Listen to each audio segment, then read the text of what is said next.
Australian fans have had a bit to cheer about on Rod Laver Arena, and here they go again. 19 years of age, Bernard Tomic. After the 30-year-old Leighton Hewitt progressed to the third round, fanatics are going to be in full voice. The nation is watching.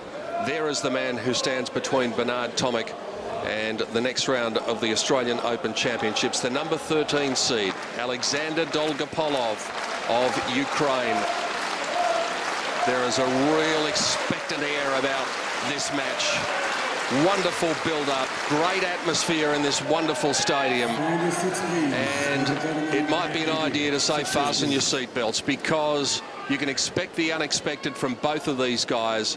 Dogopolov in particular can give you lots of things. He can give you good, he can give you not so good. It's going to be enjoyable to watch. Tomic and Dogopolov in the third round. 15.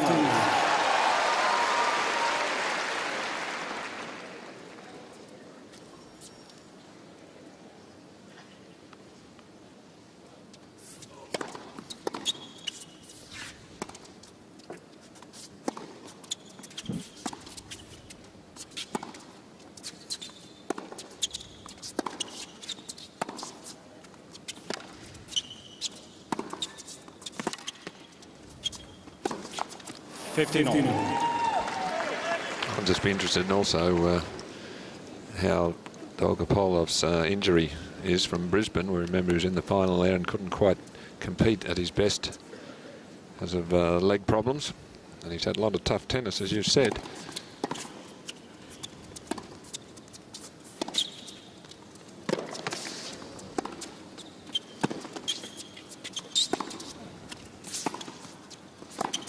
Oh, there's a brilliant late move in. He moved pretty freely to that one. 15-13. Remarkably, Alan, that after that injury in Brisbane, he went to Adelaide and took part in the exhibition tournament over there, which I think caused a few people to raise some eyebrows.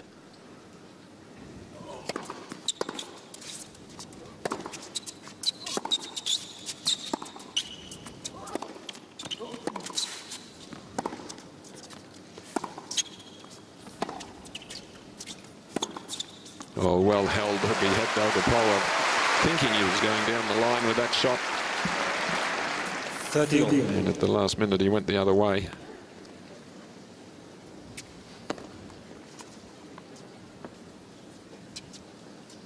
Weight leaning towards the forehand. Ball goes to the backhand. Oh.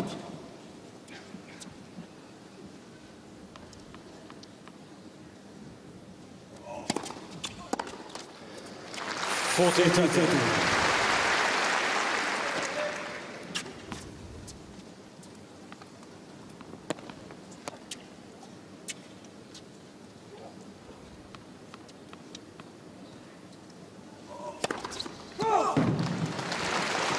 Thought he had it. I think a few other people did too, and perhaps Tomic, as much from the reaction of the crowd as his own feel, deciding to have a look at an early challenge, and that was a good one. Not a great call from the official that time, because it really did hit the line. And a good opening service game from Bernard Tomic, getting all but one of his first serves into play. So that's a good sign early on. And it's nice to finish a game with an ace. You feel quite good about things when you change. You think, well, it's going to be my night tonight. I like to watch Dogopolov, though. I mean, I watched him in Paris last year in the French, and he did some remarkable shots and drop shots and things on the clay courts there. Well, if you haven't seen him before, just take a look at this service action. It starts slow, and then it gets quick. And pretty accurate. Tomic doesn't think so. Going to go right for sideline. Ball's called good. Well, he's walked, Tomic, so I think he knows what the answer is. 15. Makes you wonder why he challenged. Well, particularly early in the set, he's just wasted that one. Yep. And we saw what can happen. Victoria Azarenka went through that problem today, where she burnt some challenges and then could have used them later on. Oh, absolutely stone dead.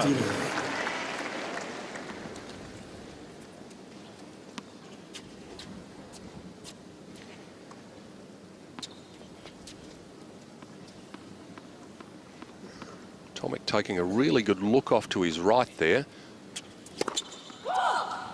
For a long time, not sure that he was looking in the direction of his support box.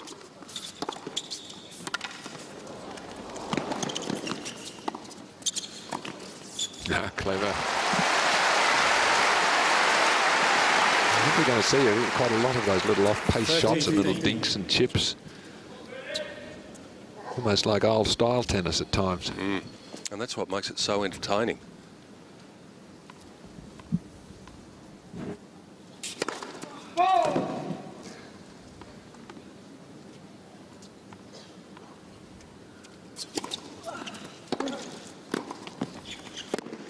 Interesting tactic. Serve volley on the second serve. You mentioned his service action. It is slow and then very quick. He almost hits the ball on the way up. Most players let it get up to a height, and then just as it's starting to fall, theoretically, that's when you should make contact. But his is hard to pick because he hits it on the way up.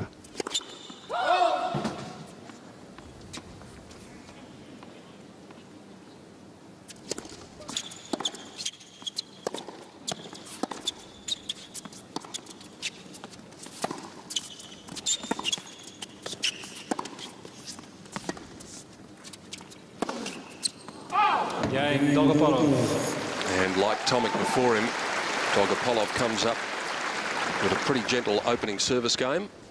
1 game on. Dogopolov's first serve percentages in the first couple of matches, 57 in round 1, 61. Pretty acceptable in round 2. Tomic has been 61 and 68 against Sam Querrey. If he can get that number, he'll be very happy again.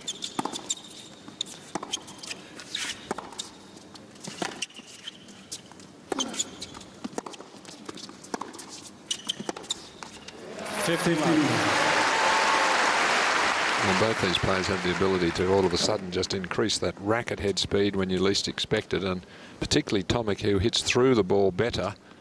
His shots are a little flatter, particularly that forehand.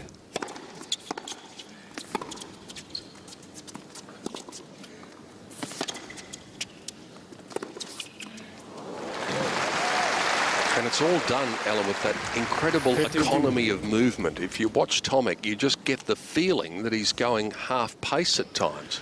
Well, he's got those long loping sort of strides, and he's completely fooled by this one. Shaped up as going to hook it cross court, but didn't.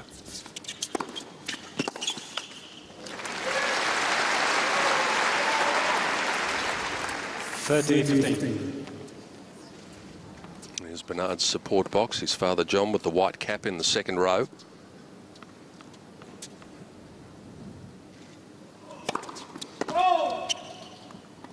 Sister Sarah, as she was the other night, in the front row.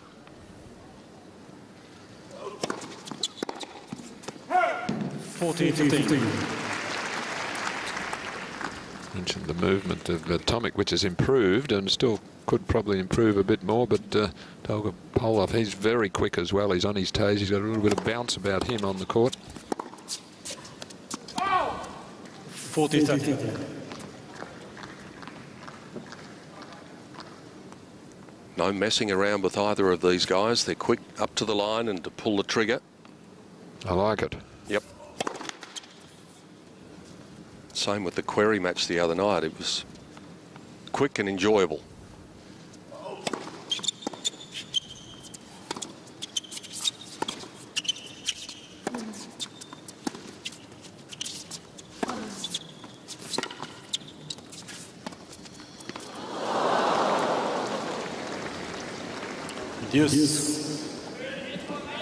Well, that's the first drop shot he's attempted, and at least he was ahead in the count, 40-30.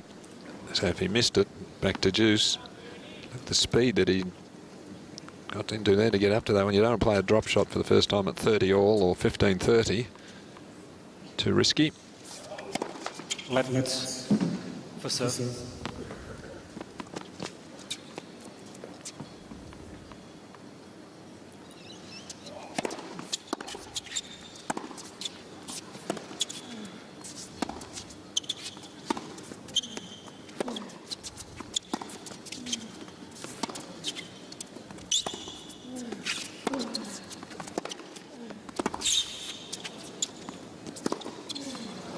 Pressure on the Tomic serve early on. Dogopolov has come out in the groove. Well, he hit a tremendous amount of slice on some of those backhands, and then increasing the pace on that one. Sets it up, makes it. That's a very good serve on break point. 191 kilometres an hour. His quickest for the championship so far has been 198. Dogopolov will have him for speed with the first serve.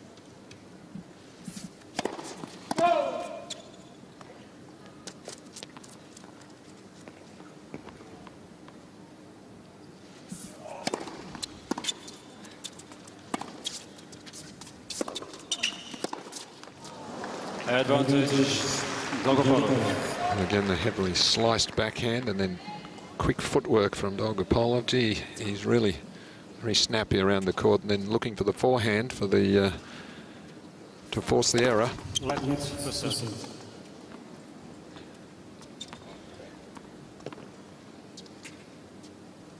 Break point number 2.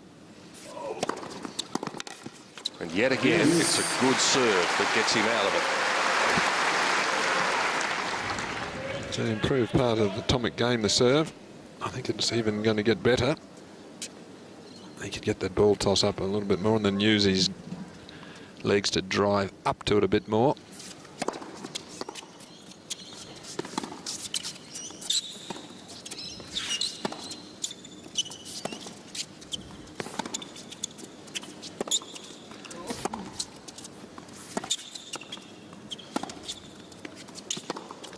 Those probing shots with the slices.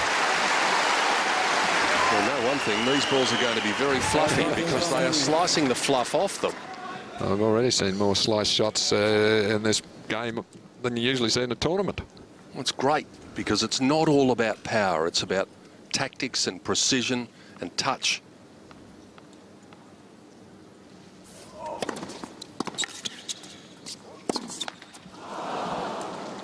Yes. Well, important to hold this game for Tomic. It's only early in the match, and you don't want to be the first player to drop serve. It's a psychological boost to your opponent as well as the scoreboard.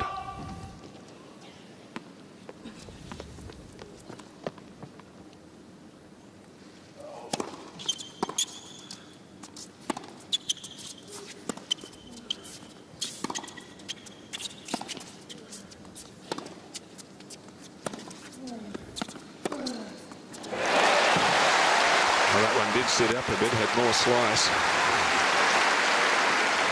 And Tomic quickly across and dealing with it.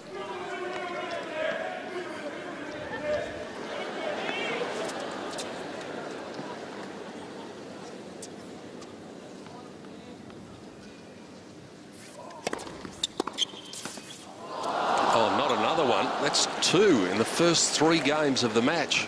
Yes.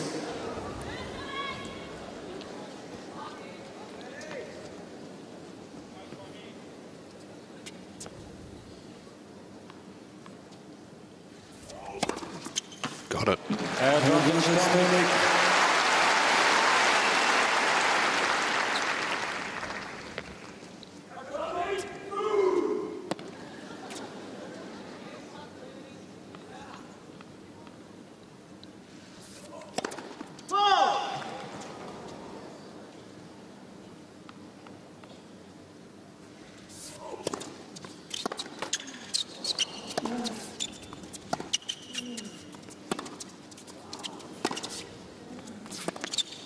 Oh, he just sneaked in. Maybe Tomic saw him just with the peripheral vision and then had to change the shot.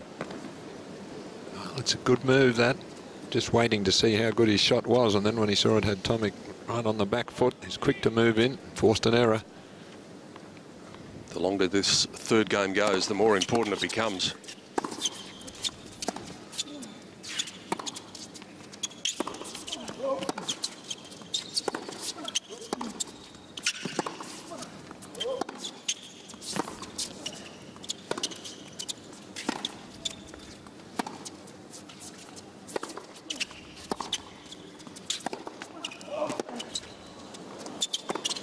Overcooked it. Yeah, he had the shot, he had the opening, just it required more spin because he was close towards the net, and you just can't hit it that hard and flat from there. He needed more spin. Lovely angle that Tomic got there.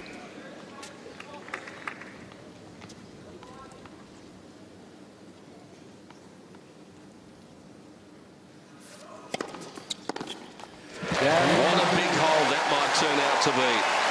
2 break points seen off, and Tomic comes up with a very important hold. He leads 2-1 first set.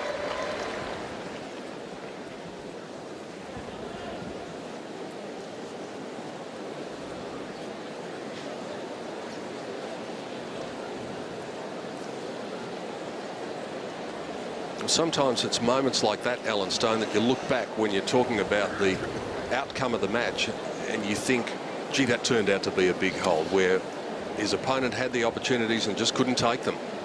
Well, as I said, it's a huge psychological battle to start with, and you don't want to be the first to weaken and drop serve, because that can sometimes set the whole pattern of the match, and you never recover from that.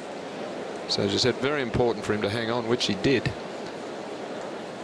And it's going to be an interesting battle, this, as both players are going to be probing and looking for an opportunity to do something. And prior to that, though, we're going to see a tremendous amount of slice backhands and even a few slice forehands. Effective shot on the hard court because the ball skids.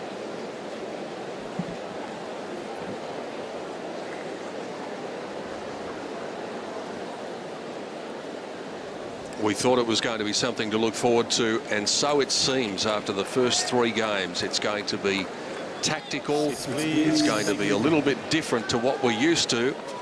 It's not going to be all about power, and that is going to make this contest intriguing. Oh, the usual delay after 3 games. Spectators are allowed in, waiting outside in the concourse. You miss the opening, you wait out the 3rd game, and then there's heaps piling in at that point. Thank you.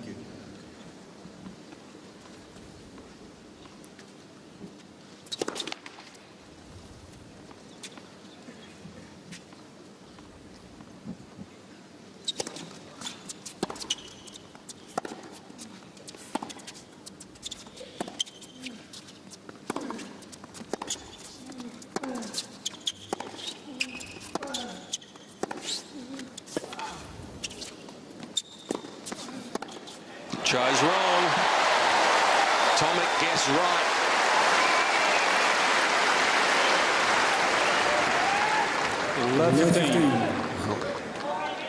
Could have hit this anywhere. He likes to go what he thought was behind Tomic, but he'd stayed there. And he won that forehand duel.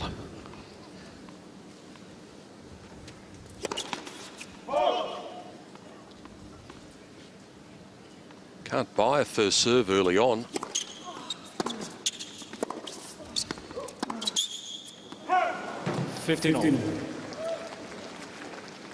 He's landed 1 first serve in the match so far. 7 points serving.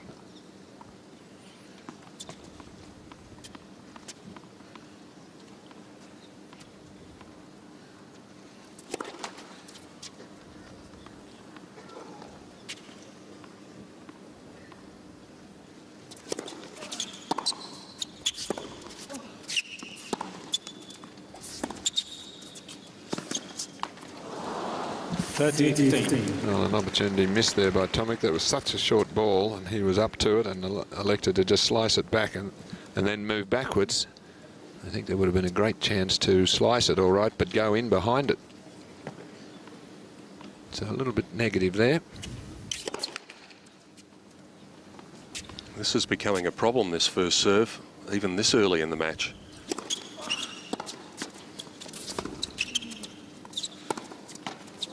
Oh, well, the tennis gods are in.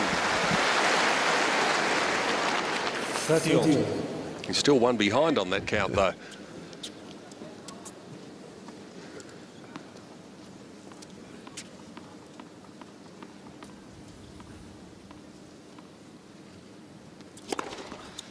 Well, what a difference it makes when he does.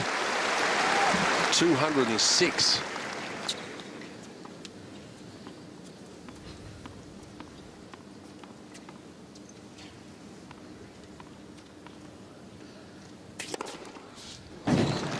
It certainly does make a difference when he gets that first serve in. 205 with the wide one as well. Maybe he's found his range now after landing one of the first 9. 2 games all. Well, a pretty good start. 4 games. Taken nearly 20 minutes. And both players really just probing with their ground strokes.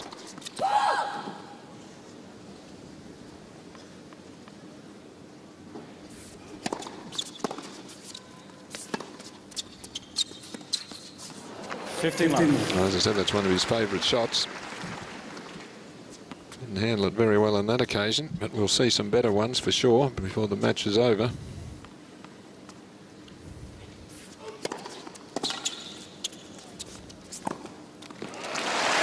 the drop shot, Alan, is a shot that you have to be so precise with on this surface because it does sit up.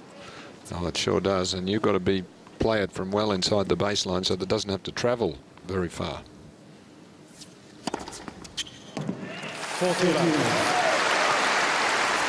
Tomic getting a bit of a breather, which comes at a good time after he had that marathon second service game. He just waltzes through. A couple of aces to finish, just like his opponent did before him. We're on serve. Tomic has the lead, 3-2. 3 games to 2.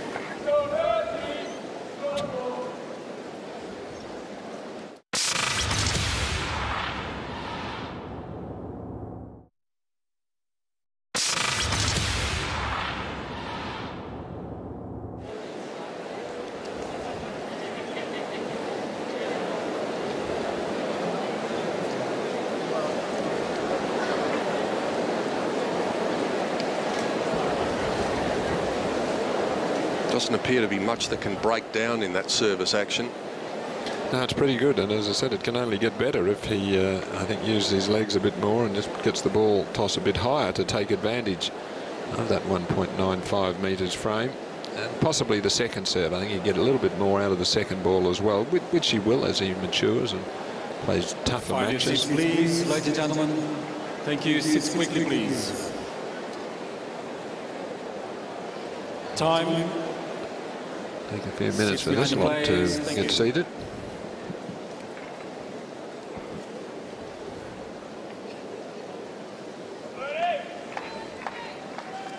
It almost gets to the stage now where there's more people coming in after the 5th game than there are after the 3rd game for some strange reason. I've never quite understood that. Please, thank you. Invariably, the late comers seem to be the ones who are sitting in the front row. Yeah.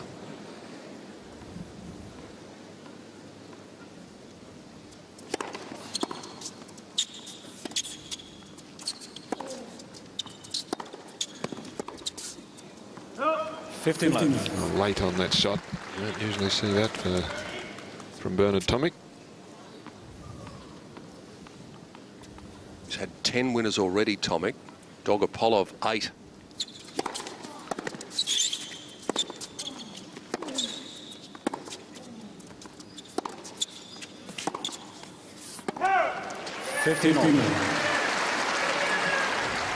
It probably will be that sort of match where the stats are high because both men go for their shots.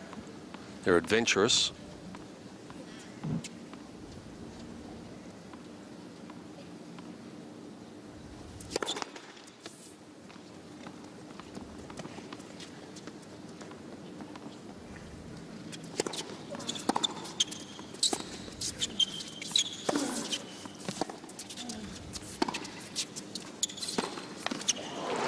Well, these men are creative, aren't they? I mean, that little inside-out forehand there from Tomic. 15-50. Very few players would even think of playing that shot there. They'd wind up. This one here, they'd wind up and had a huge topspin. And he just does that little faded shot. I mean, he could have done the topspin if he wanted to, but that's the variety that he's got.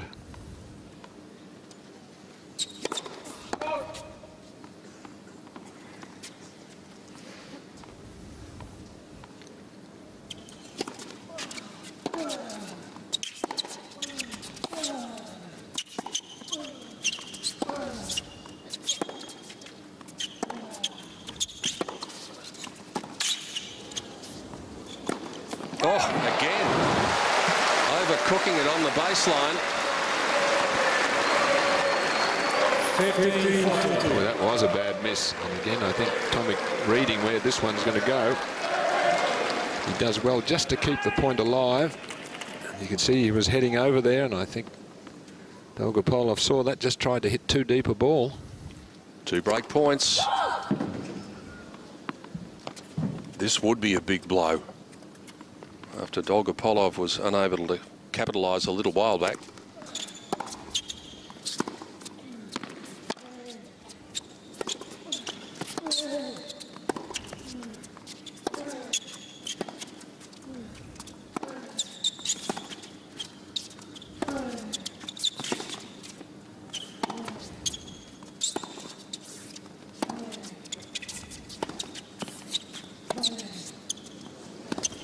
It's wide.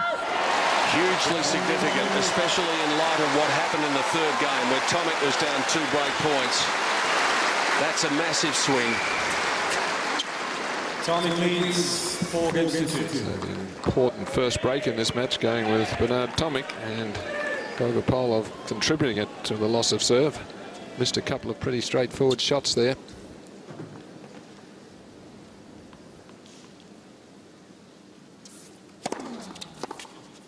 No. 15 left.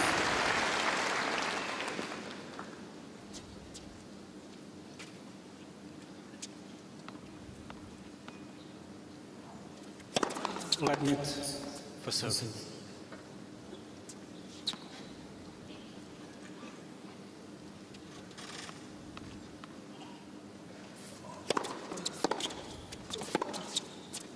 No. 15 on.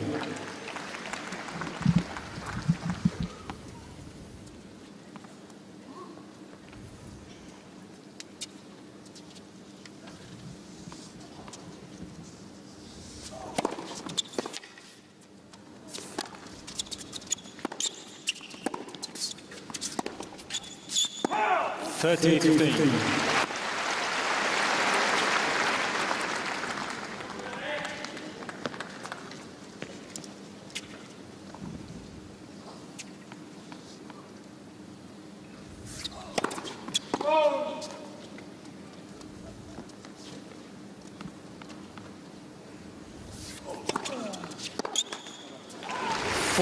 His timing's just off a bit at the moment, Dogopolov.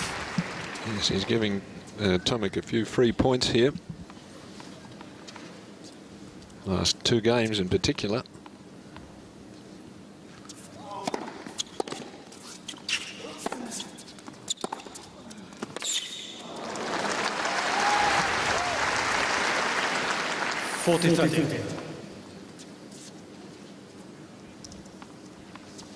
There's his coach just signalling, don't know about those inside-out slices.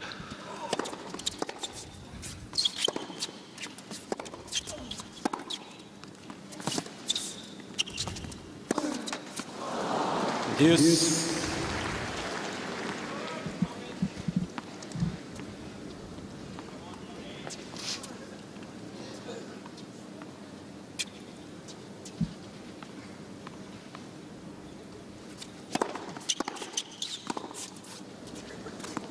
Well, this is very critical now for Bernard Tomic. A game that he was seemingly in control of, all of a sudden has turned out to be a problem.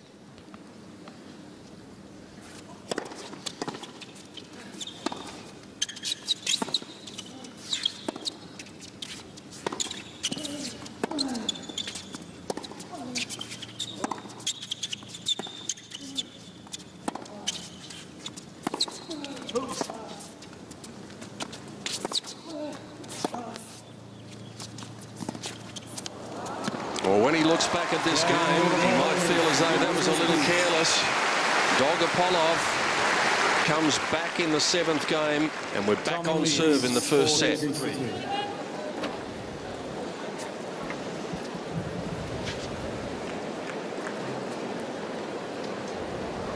Just a bit careless. Oh, very careless. 40-15, he just let him off the hook. We were just saying that Dogopolov had been the one who'd been making some unforced errors. And there's that little angle shot that he played. appropriate shot there because he'd forced Tomic well behind the baseline, but that was, I don't know if he lost concentration, but he certainly took his foot off the pedal there. And the advantage he worked so hard for is gone.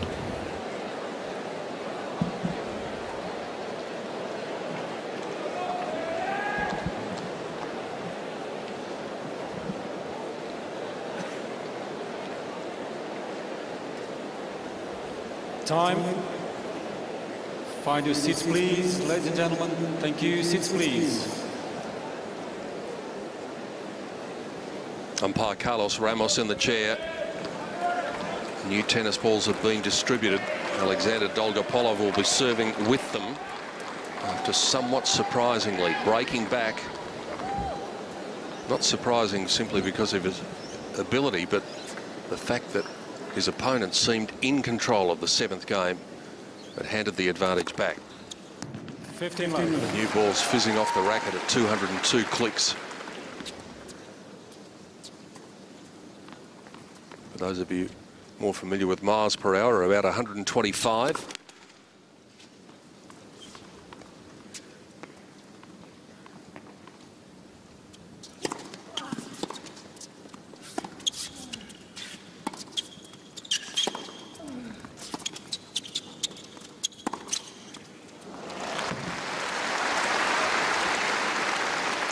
That forehand chip that Tomic had to defend with wasn't deep enough. Dogopolov really pounced on that. So that's the shot there, not enough on it, and straightforward shot down the line.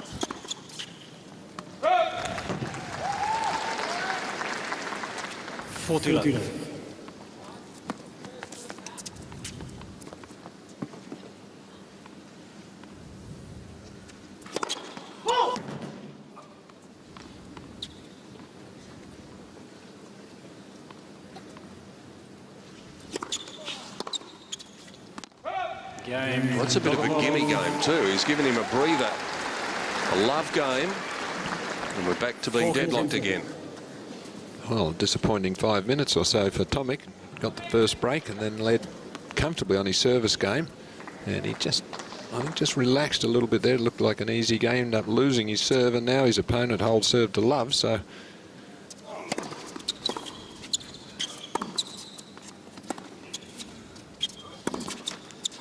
he's got to fire himself up a bit here, or this might slip away from him. Well, that's 9 points in a row now for Dogopolov.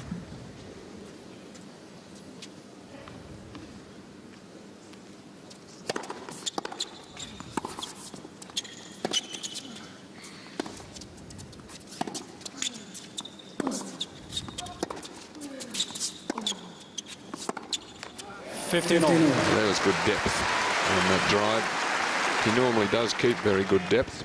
Doesn't hit with as much topspin, so hitting through the ball a bit more means it's got more carry, and he can get the depth.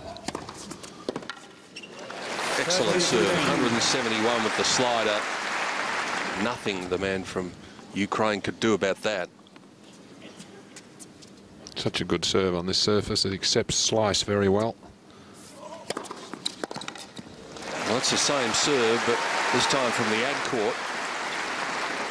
14-15. That's his coach, Jack Reeder, South Australian.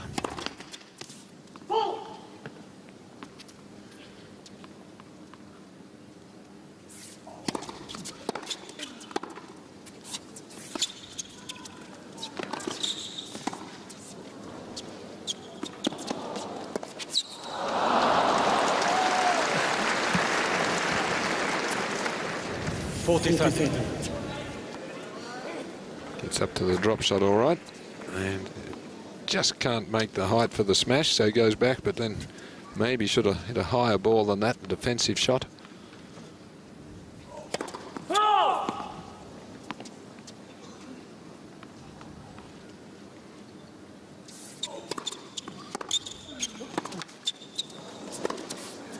Alarm bells just starting to ring a little bit for the Australian. Dogopolov has settled into his rhythm. Yes. And this is a massive point, not only in the scheme of this first set, but in the scheme of the match. 4-all deuce. Well, he lost his last service game from 14-15 up. This a similar situation here. But a good strong serve there. Advantage Tomic. Doesn't seem to panic too much, Bernard. His expression seems to say about the same. Now it's his turn.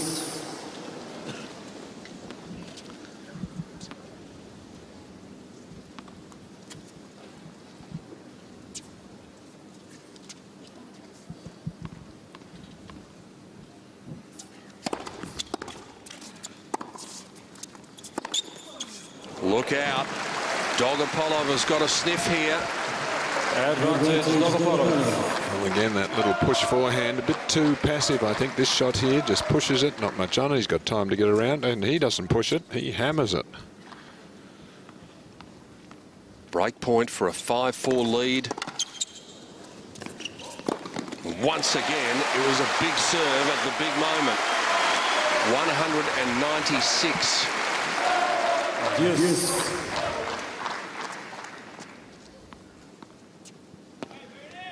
Moves in and takes it on the full appropriately.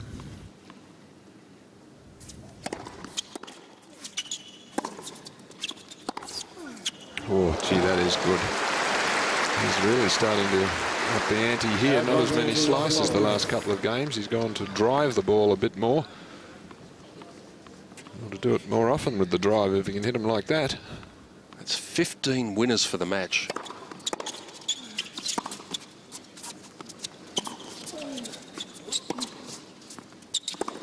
Too short. Dogopolov makes his move deep in the first set, and in a moment he'll be serving for it. 5-4.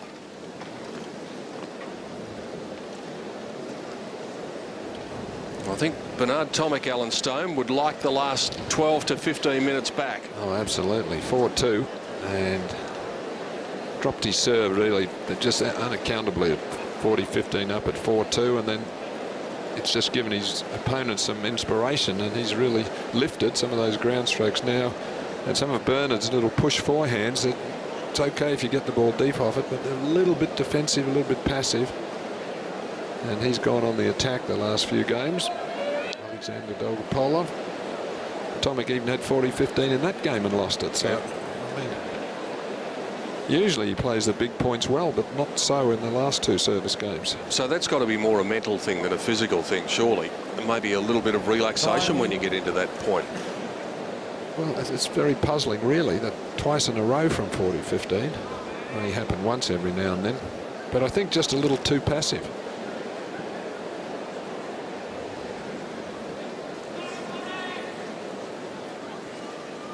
Bernard Tomic has got himself into a situation of his own making. The opportunities have been there on a cloudy Friday night in Melbourne. Third round of the Australian Open Championships of 2012. Rod Laver Arena is packed, and they might see their man go down a set as he's done in each of his first two matches.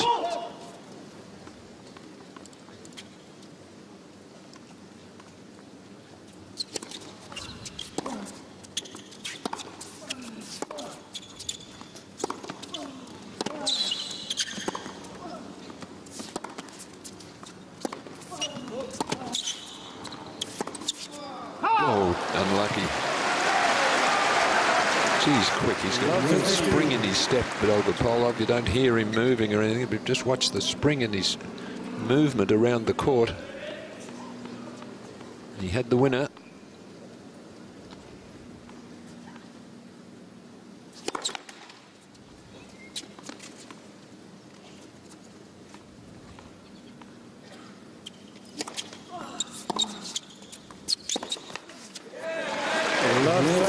He's really putting some work in on those second serves. No pace at all, though. That one was just 118. Well, it's opened the door a little for Tomic here with those two errors. Chance to maybe get back here.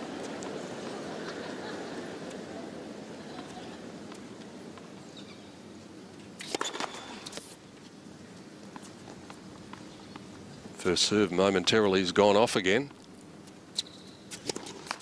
And the second serve not much better. Goodness me, who wants it? He is disgusted with himself. Well, after the last 3 games, he's played brilliant tennis, really increasing the tempo of his play and his shots. Played 3 terrible points here. 2 errors and a double.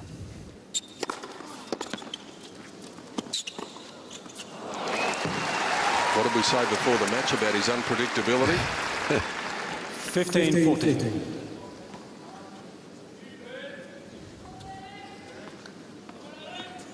Gets the first serve in. What a difference it makes, but he's still got 2 to withstand here.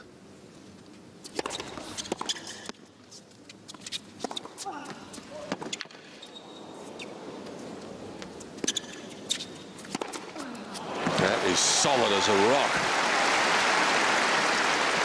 Well, he could have just spun that overhead in. He was deep in the court and let the rally continue, but full marks to him. He went for the overhead on the bounce.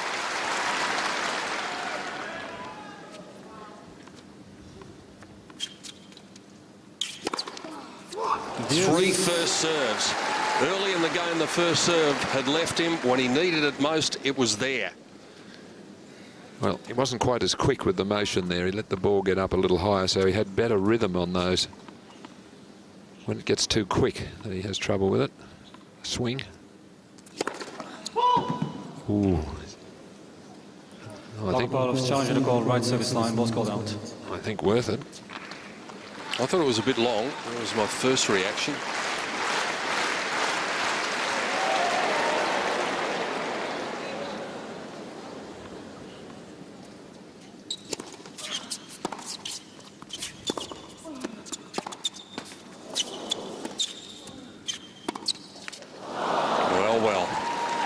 If you don't take your chances at this level, it will come back and it will bite you. Bernard Tomic has had so many chances off his own serve, off Dogopolov's serve. He hasn't taken them recently. Set point. And a huge serve. Tomic is going to challenge. Tomic's challenge to call right near sideline. What calls good? Dogopolov has just about already got to the chair, so he knows, he thinks he knows, and he's spot on. He's got the set. 42 minutes. The number 13 seed takes the advantage. Tomic is going to have to come from behind once again. 6-4.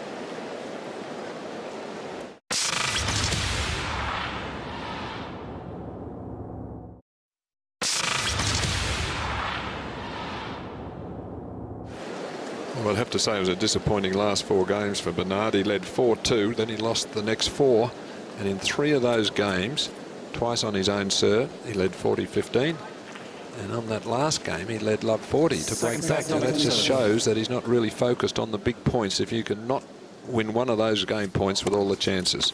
I just don't think he's doing enough at the moment. Too passive for me.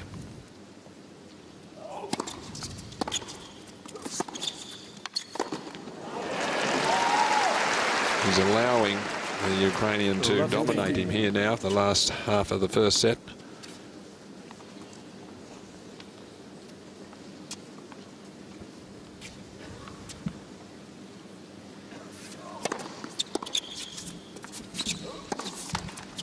Love 30. Well, this will be disastrous for him if he drops this opening service game. He's got to do something to reassert himself here.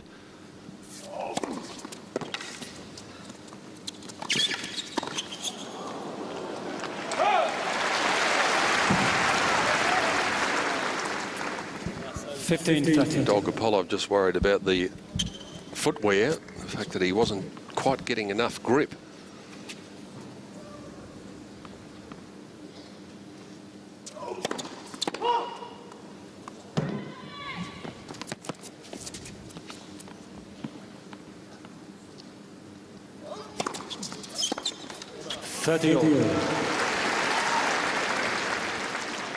A little shake of the head there, but again he was doing something. He was trying to make the play on that second serve. Wasn't much on it.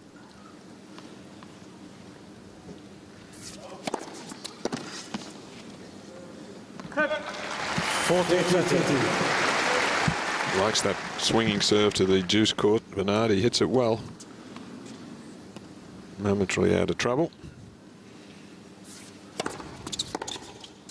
Well, that is the absolute reverse of what he was going through at the end of the first set. Leading in games and giving up the advantage. That time, Love 30. And he just peels off 4 points and takes the first game. That's a good hold.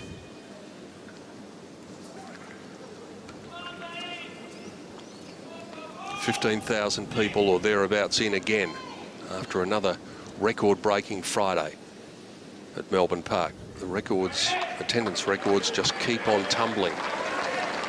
It's lucky that we're getting a new stage development here, Pete, isn't it? I was just going to say they're redeveloping. Roof going over Margaret Court Arena, which will probably be ready rolling in, I think, 2 years' time. Yep. But the whole complex is undergoing a facelift. Probably needs to fit all the people in. Just goes from strength to strength, this tournament.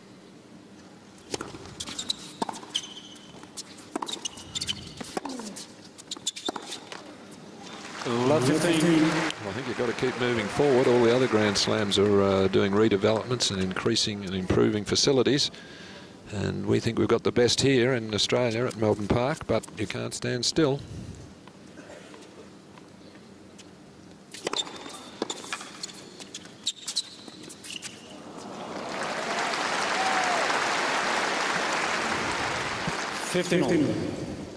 Well, the right shot there.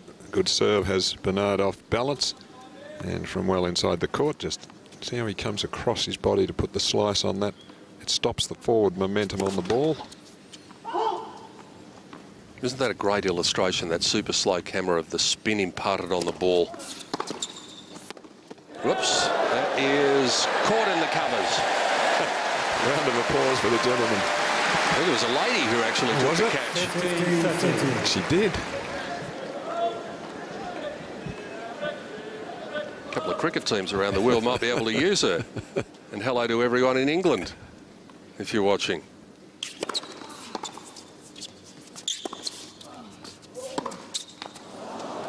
Well, that's a bad miss, because at 15:30, a chance to really put some pressure on. I think her throwing may not be as good as her catching, because I think she tried to throw it and just sconed someone in the back of the head. He's having another go.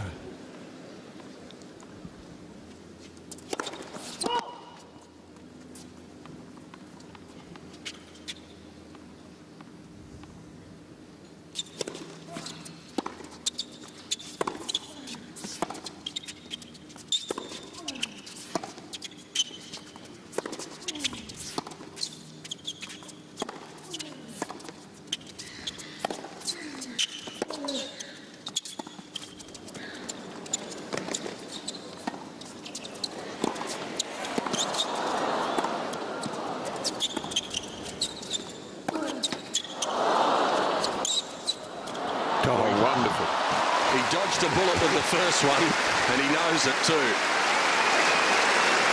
Takes a bit of pluck to try it a second time. Well, it's just about his favourite shot. I saw him drive this guy ratty in Paris with these drop shots, but 21-shot rally. But Tomic should have won it. He should have put the smash away when he had it. He didn't quite time it, and it was well retrieved by Dogopolov, and then that wonderful drop shot.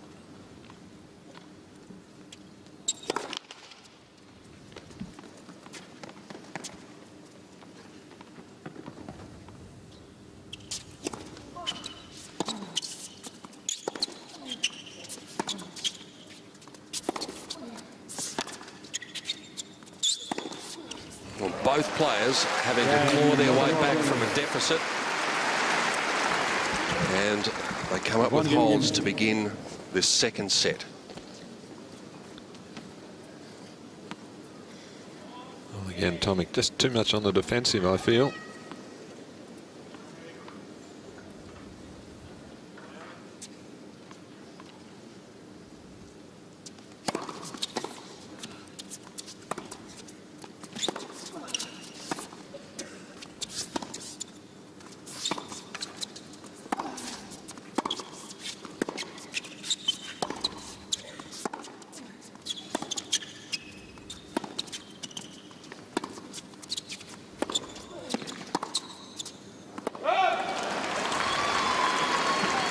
It just seemed as though with all these changes of pace that were going on, rolling in the first set, that the first player to instigate the pace coming on was Tomic, but it seems the other way around now. Yes, very much so.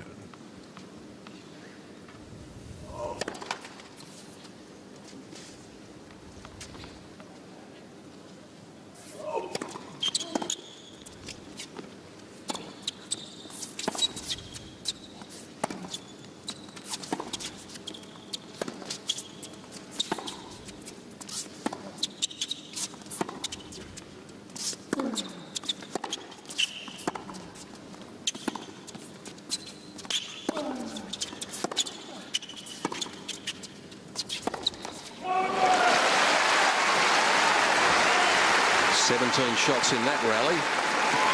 15. It's fascinating stuff. All the changes of pace. As Alan Stone said, it's a bit of a throwback to old-time tennis in lots of ways.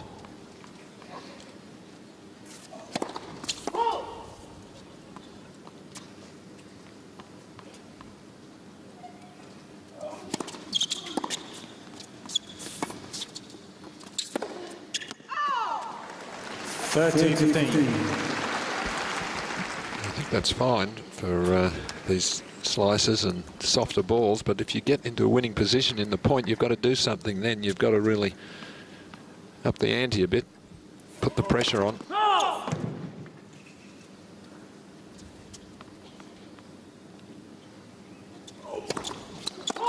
And that's what you're doing, these probing rallies for. You're trying to create an opening, and then when the opening's there, you've got to hit it. And I think Bernard has been a little, well, not really doing it when he should.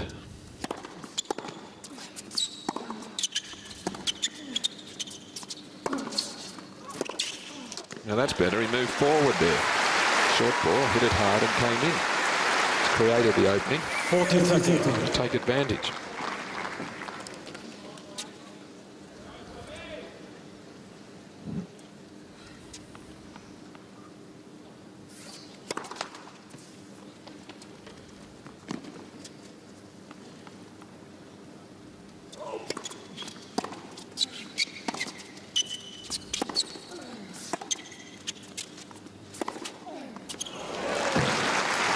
That's 25 winners for the match now for the man from Ukraine, nearly double the count of Tomic.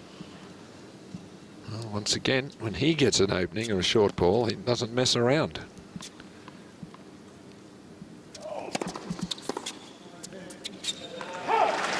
There's an important serve from Tomic at deuce. Advantage Tomic.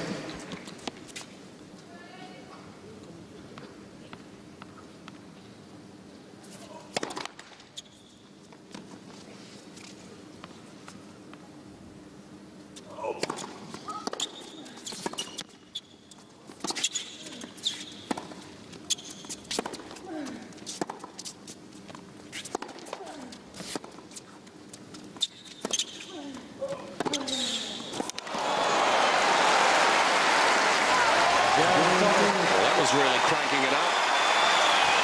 Crowd comes to life all of a sudden. We're on serve early on in the second set. Tomic leads 2 games to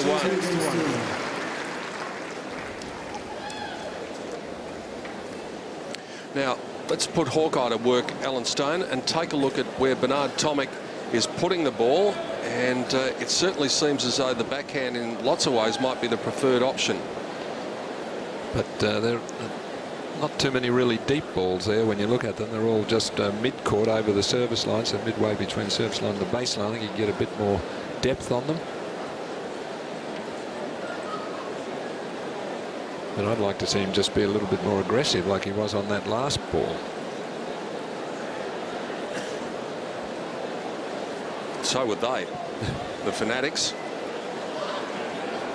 had plenty of work to do. A labour of love for them, of course, with the likes of Casey Delacqua, Leighton Hewitt, Bernard Tomic, Elena Dokic on Rod Laver Arena.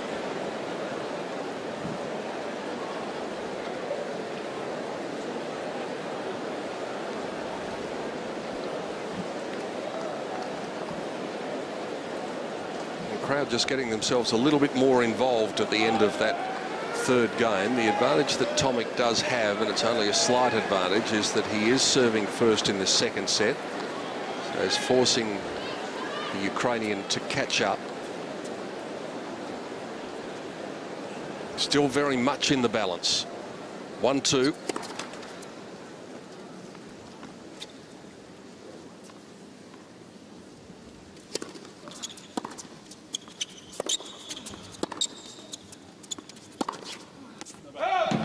Love 15. Tomic in territory that he is familiar with in these championships, having dropped the first set of both of his matches. Dogopolov has won the first set, or Dogopolov. I knew I'd do it sooner or later. Dogopolov having won the first set for the first time as well. 15. He is so quick. Just watch the way he quickly accelerates up to that one.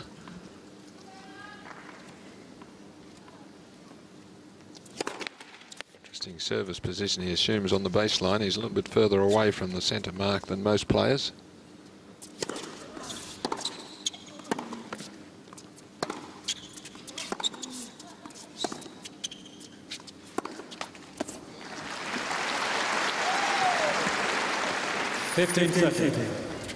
And if you are just joining us and you're wondering why the pronunciation that we are using is being used, the reason is that man right there. He was asked how to pronounce his name, and that's the way he does it, Dogopolov.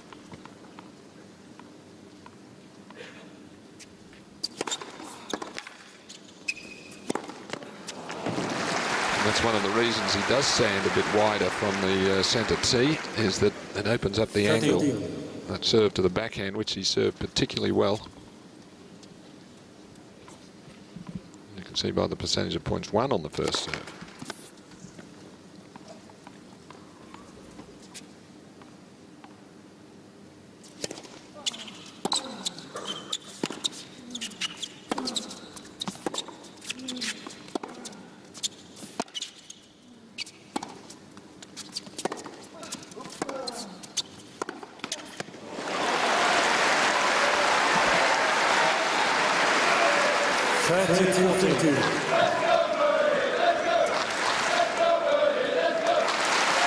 Massive opportunity.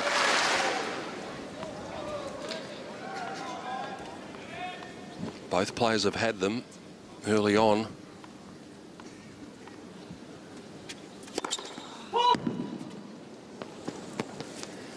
Dogopolov cherche le call, right service line, ball scored out.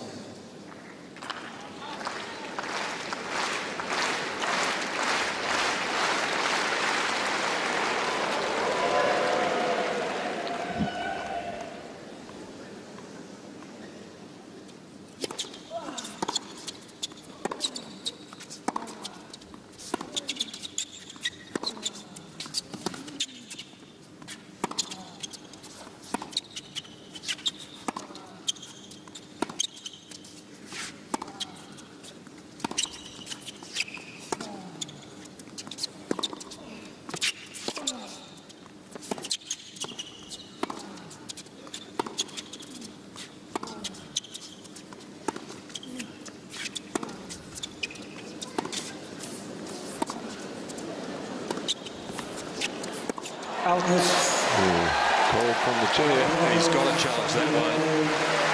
Right baseline, ball scored out. The ball did seem to just hurry a little bit, so Dogopolov with no option but to challenge, even though it is relatively early in the set.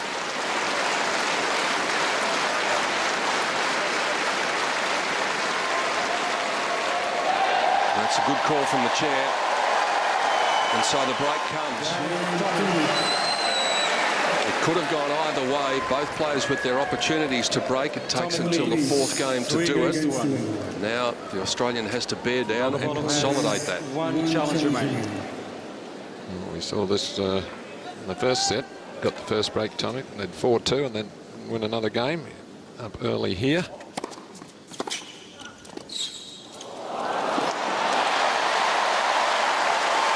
And a serve volley point for the first time, and played beautifully, that little angle drop ball.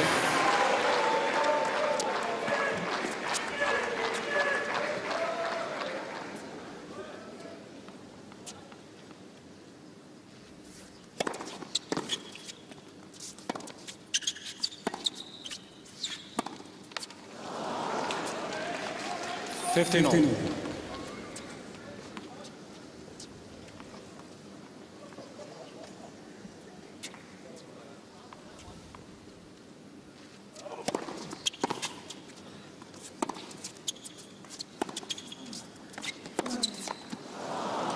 This is what he has to guard against, giving him a couple of free points just when he's done the work to get the break.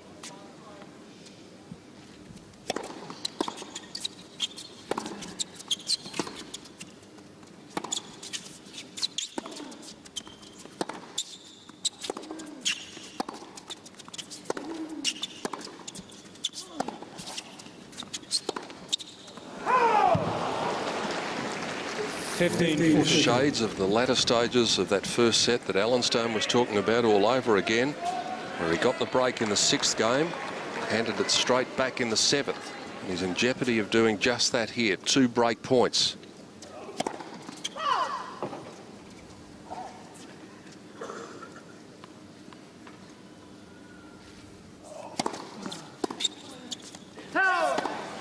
That's handy.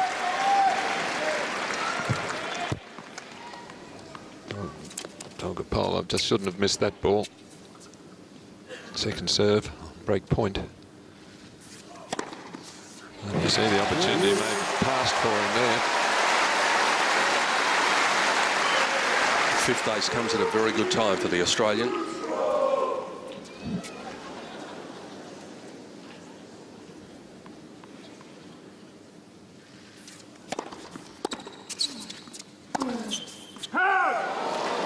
Well, he was unlucky there. That was a winner. He had Dogopolov going the wrong way.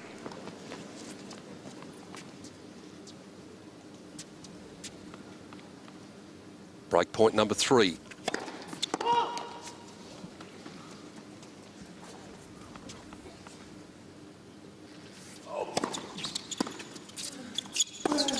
And he's handed it back. Crowd nonplussed, the 2nd time in the match that Tomic breaks Dogopolov and then gives it straight back. And even though he's got the lead 3-2, we're back on serve.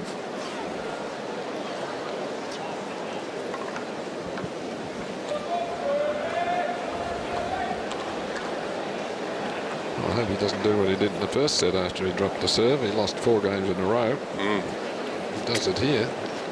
5 in a row or something, but I don't think that'll happen again. But it's, the signs aren't that promising. He just works his way into a good position in the set, then goes into his shell a little bit.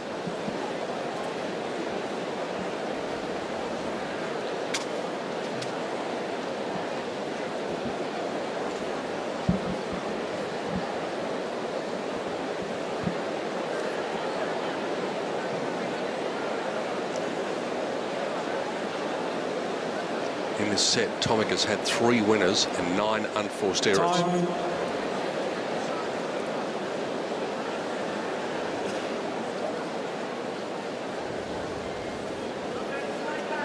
The topsy-turvy nature of this 3rd round match continues at Rod Laver Arena, just when the Australian crowd, all 15,000 of them in this wonderful stadium, think that they've got something to cheer about. All of a sudden they're put back in their seats very quickly here at the Australian Open. On serve, Dogopolov serving 2-3. 15 left.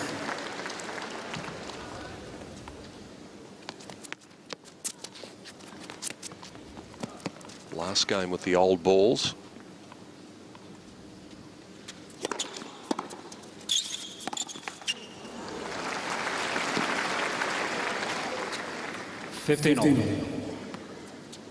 This is the time when the players will take a look at as many tennis balls as they can and just try to find the one that's fluffed up the least. Let me serve.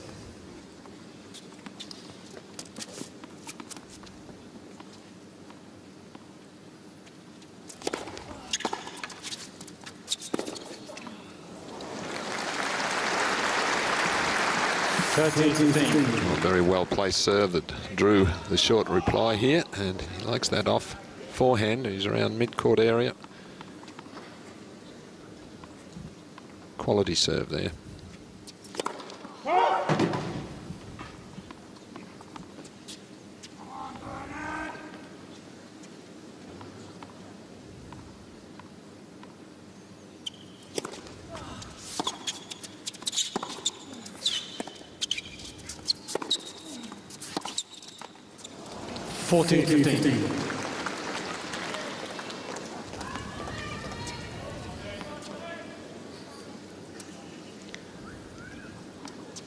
Couple of very interested spectators, and by the sound of things, the crowd are interested in the spectators. It's pretty simple. Dogopolov will go and change the racket with the new balls. Tomic serving with them. Well, this is an absolute key moment in the match. Bernard fell away at this point in the first set, and he'd had the break and let it slip. Then he dropped the next service game as well, and then that was the set. Even though he had game points in nearly all of those games, just needs a little bit more positive approach, I think. The winners to unforced errors ratio, Dogopolov is +3 in that area. Tomic is now -8. So that's 3 games, the best part of 3 games right there.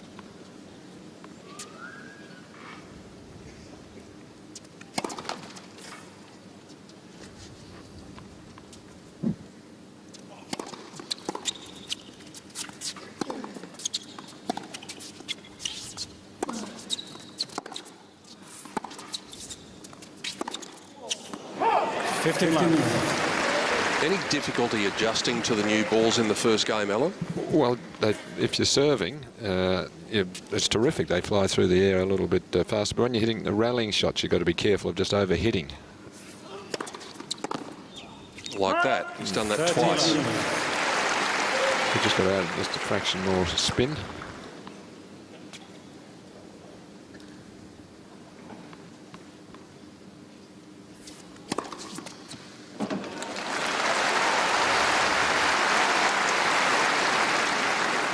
Well,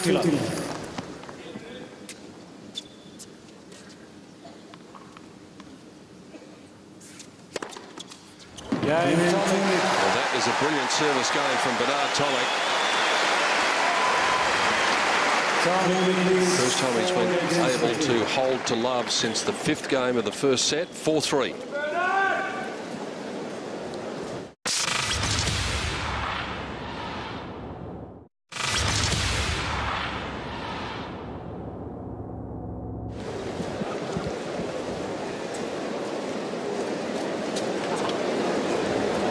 Aces in that game. Well, that's making a statement, isn't it? After what happened when he had the break in the first set, lost it, and then lost his next serve. Certainly recovered.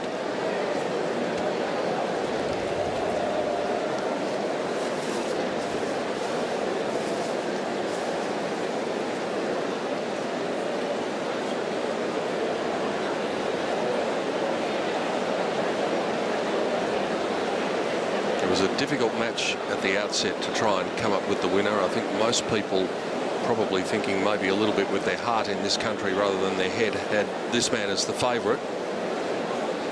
Dogopolov, though, courtesy of the fact that he is the 13th seed, may be entitled to favouritism. It was just a matter of how he would come through those 2 5-setters. Time.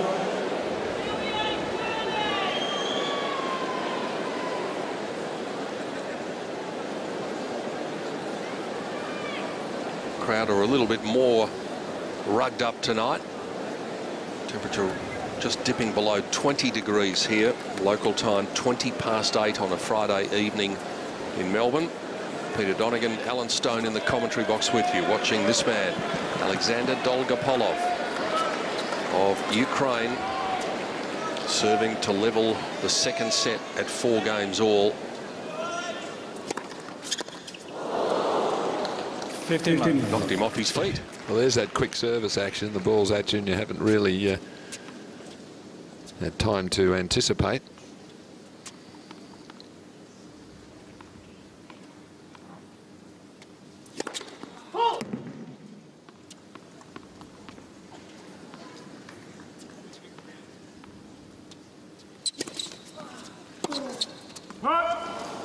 30-11. One slip here, and it could prove critical, especially for this man.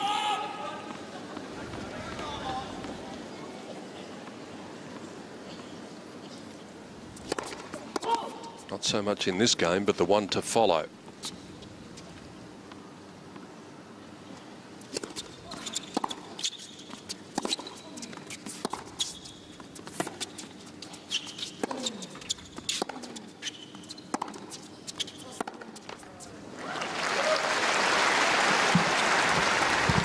Well, Tomic electing to drive the backhand in that game instead of the slice. I think he is overdoing the slice backhand a little bit too much.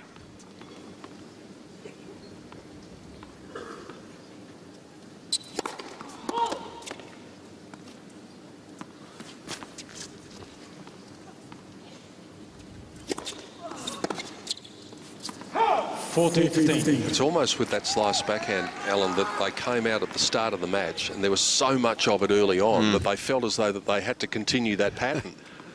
Well, I think they're trying to prove my slice backhand's better than yours. They got into a contest at various times. I think that was good. That serve. What's called good. Tomic going up and inspecting the mark now. That hasn't really made too much difference, and I think there was a nod of the head there, so he knows he's gone. Game, Dogopolov. Dogopolov comes up with a pretty comfortable service game of his own, and now we are in crunch territory at the end of the second set. Enormous pressure on the Tomic serve here.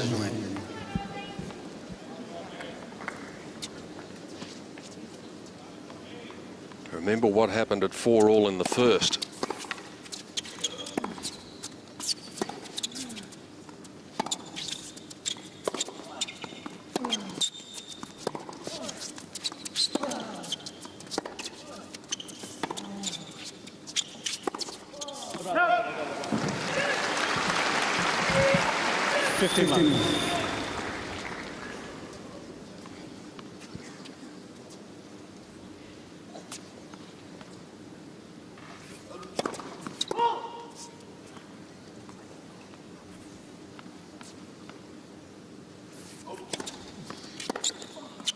Wow, because he had to play that one rather awkwardly.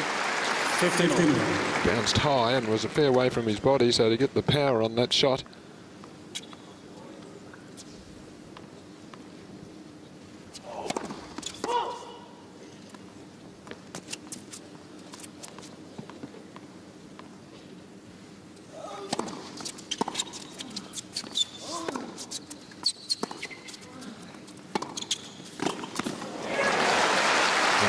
But still, it was a good play. He was putting pressure on at this critical stage. 13. And he continues to be the one who tries to make the play. Probably too far back to come in, and Tomic was able to give him a difficult volley.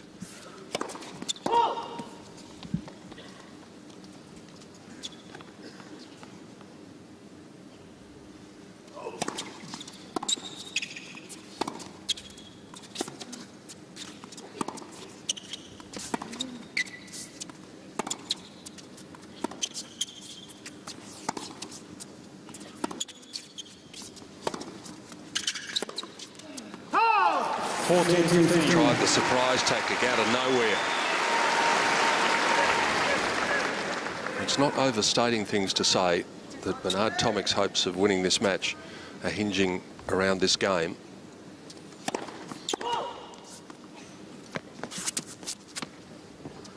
He led 40-15 in the 4-all game in the first set.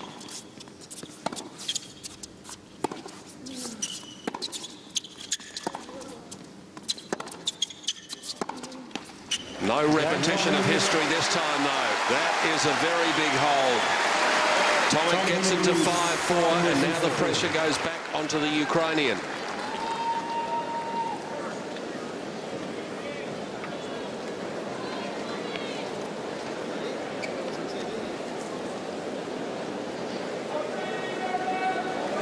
He's certainly moving all right, Pete, Dogopolov, so any thoughts that he may have some injury problems, and then he is moving really smartly out there. Wonderful footwork and court speed.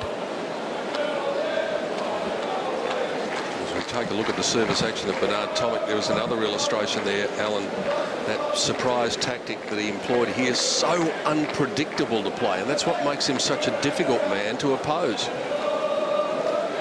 Yes, he came in from almost behind the baseline, and that element of surprise, often he'd just have an easy volley there because the opponent wouldn't even be expecting it.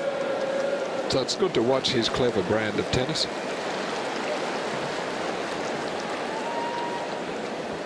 Time. The blue plexi cushion surface at Rod Laver Arena. It's been a winner. So many years we had the green of rebound ace, but I think it's universally accepted that this court is a better seeing court. It's more visually appealing. Not a bad seat in the house to watch either here in this great arena. Second set remains very much on the knife's edge. Dogopolov serving 4-5.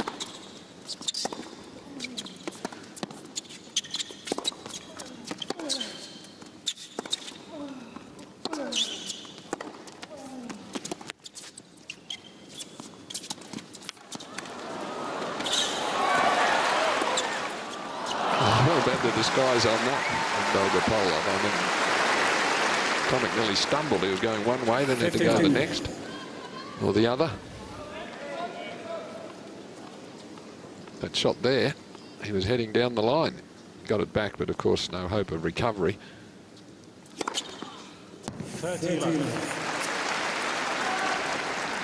8 aces now to 7 in favour of the Ukrainian.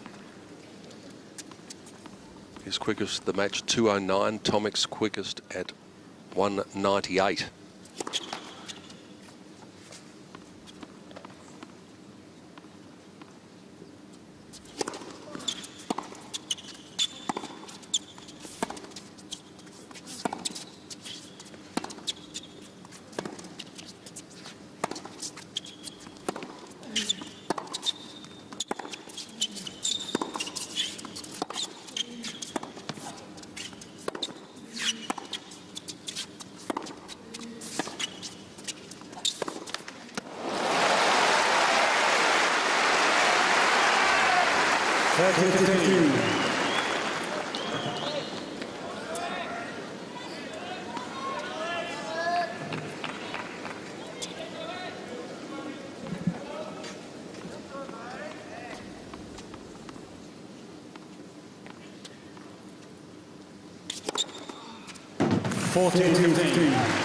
Hard to pick that serve. Even the radar gun couldn't pick it. Well, as I said, from where he stands on the baseline, that opens up the angle. And same for that position.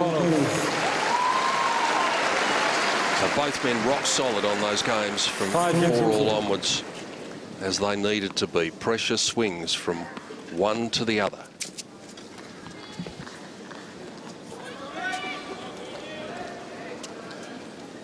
More pressure on this man by virtue of the fact that he's one set down.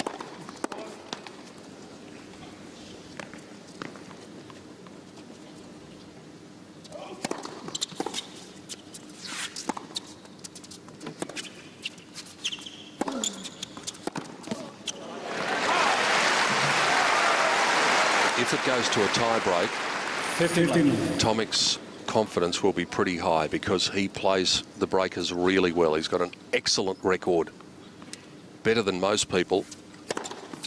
Dogopolov is exactly 50-50 when it comes to tie breaks. Tomic is way better than that.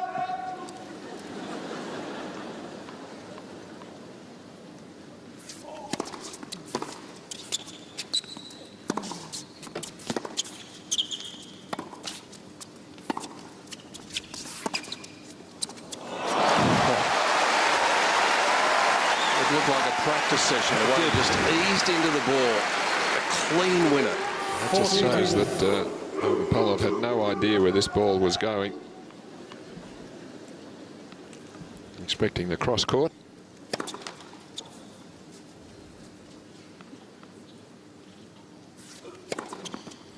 Touch the line. A love game for Tomic. He's the first one to 6. So it's going to be Tomic's set or the breaker in a moment. Tomic leads 6 games to 5.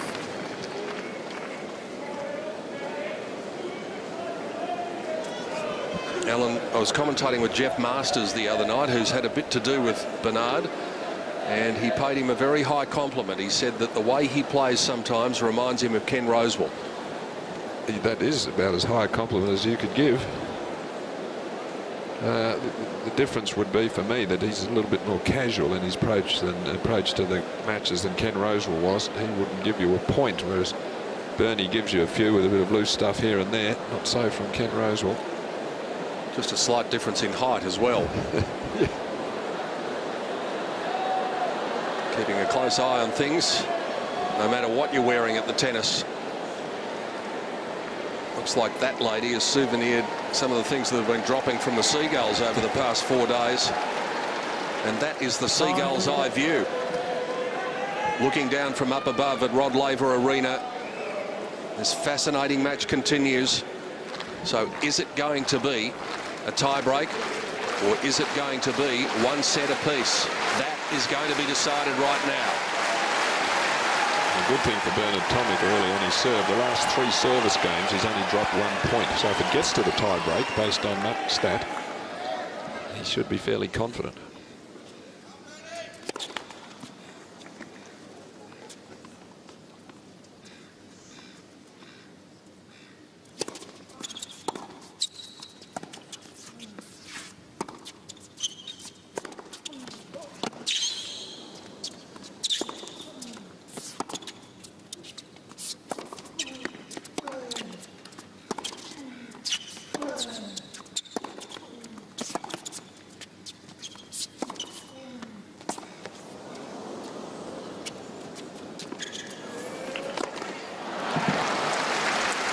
Accurate driving off the forehand wing there from Dogopolov.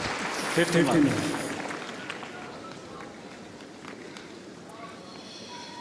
But one there. And an easy put away in the end. It was the quality of that previous forehand that did the damage.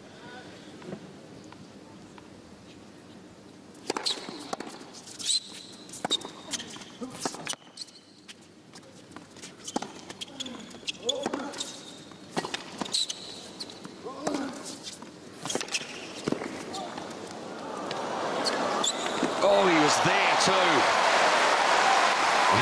Wide grin on his face. Wonderful shot making from both players. The use of the angles, the recovery shots.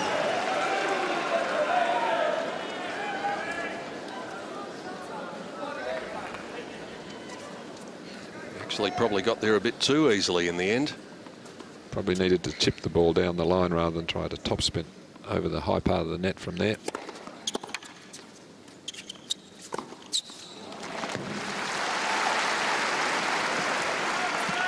$13-15.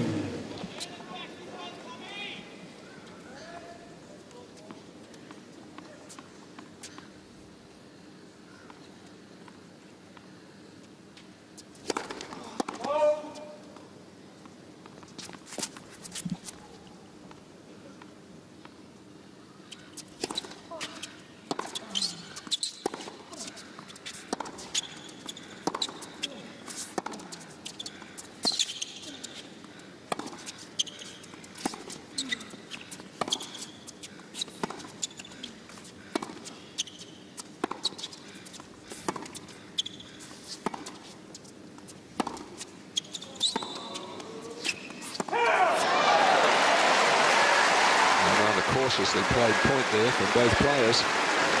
Well, how big does this point become right now?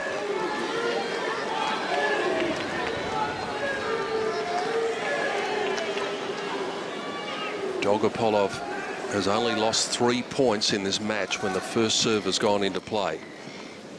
How much would he pay for one right here?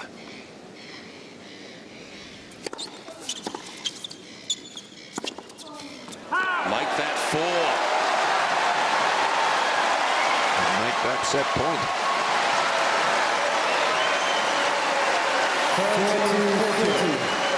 Well, I think just feeling the pressure of the moment there, Dogopolov has made plenty of forehands like that.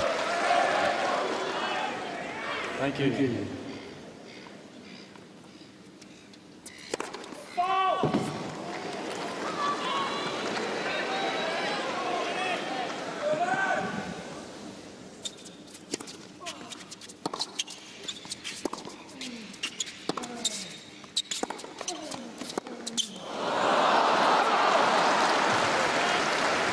A lot of tension down there. A lot of tension up here. And all around the place. Sweaty palms territory here.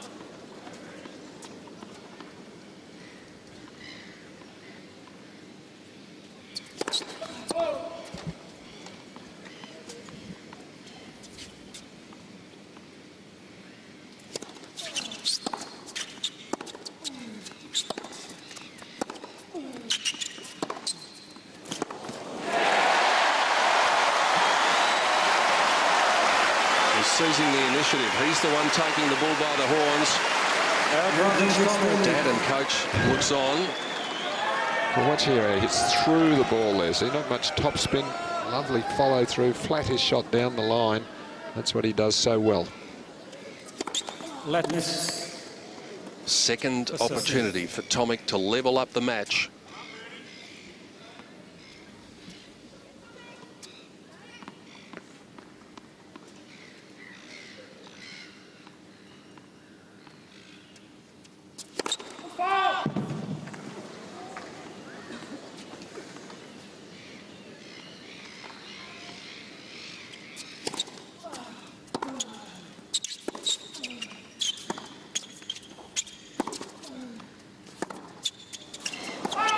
You have to take your chances at this level. We stress it and we stress it again.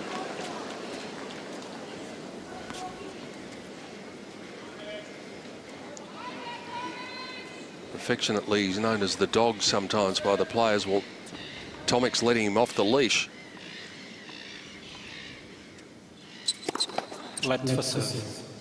Some of his shot making as well, they sometimes call him the hot dog. It's on fire sometimes. Yep.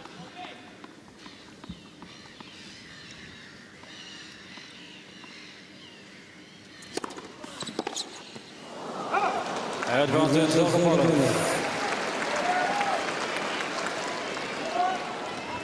1 point away from the Russian roulette of a tie-break.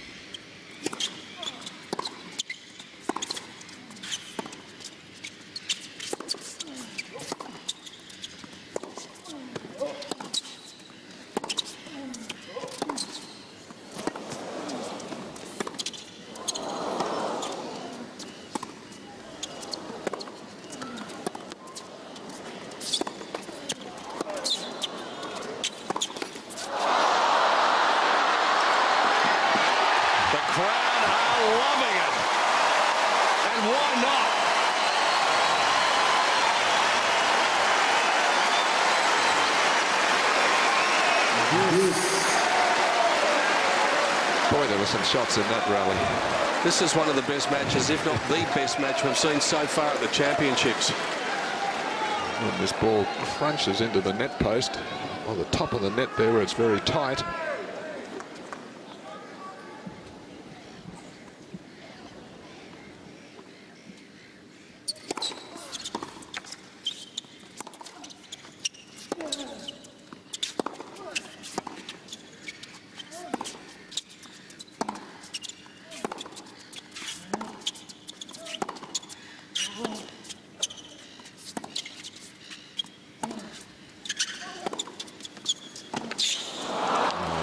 Wonderful shot, how he hooked that ball. It's a good slider from Tomic down the line. The ball was cutting away.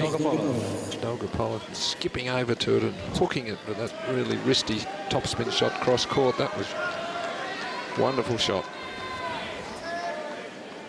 Many of the pro-Australian crowd might not agree, but it would be almost fitting if this did go to a tie-break. And that's what's going to happen. One break of serve apiece. Their service games in lots of ways mirrored each other right throughout that second set. So now we get to the crapshoot, the Russian roulette of the tie-break. Dogopolov a 50% record, 23 and 23. Tomic 19 and 7 in tie breaks. As Alan Stone mentioned before, of the two, he's been holding his serve more comfortably, and it often comes down to who's serving better. The other thing that's in Tomic's favour is he doesn't appear to panic or get rattled in close matches, so that helps in a tie-break when each point is so vital. He seems to be able to control his nerves a bit better than a lot of players.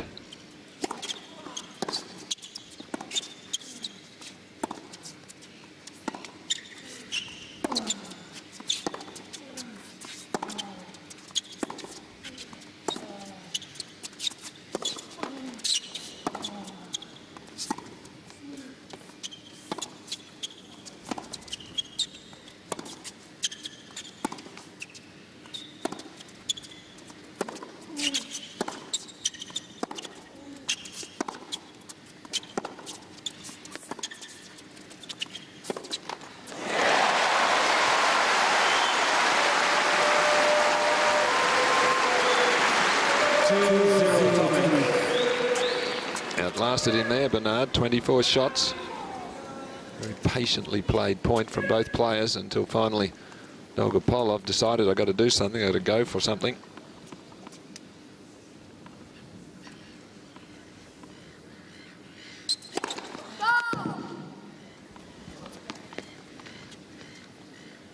This is a must-win point for the Ukrainian.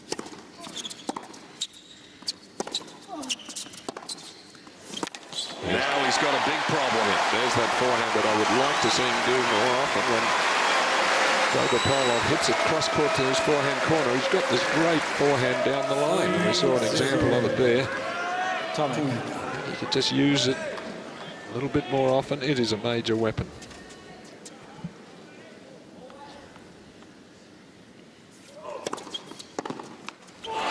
Tomic very much in the box seat now. 2 points against the Dogopolov serve. Doesn't have to produce anything spectacular here. It only needs to be solid from here on in.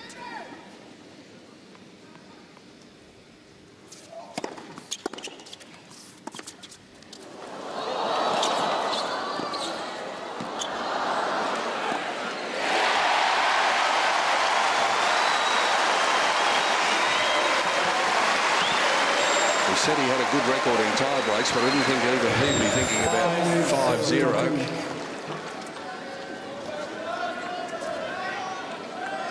Well, he's got a pretty good drop shot, and sometimes he overdoes it, but not tonight for Bernard. About the first one he's done. He might whitewash him in the tie break. That seemed unthinkable. Sister Sarah is breathing a little bit more easily now, because it seems as though we're going to at least 4, and who knows, maybe beyond, barring a miracle.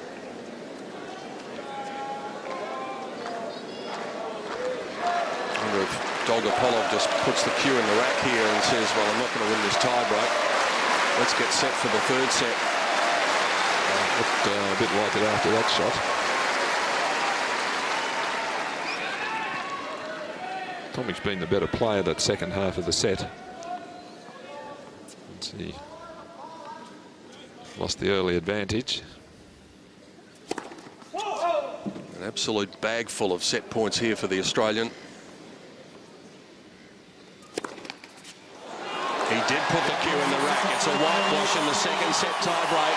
Tomic takes the momentum into the third, but we start again. Now it's best of 3.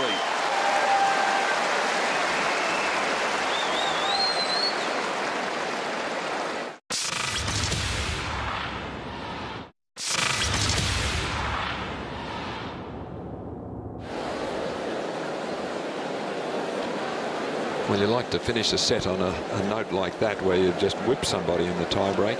7 points to love. You just don't see that happen too often, so Tomic would have to be feeling pretty good about things just at the moment.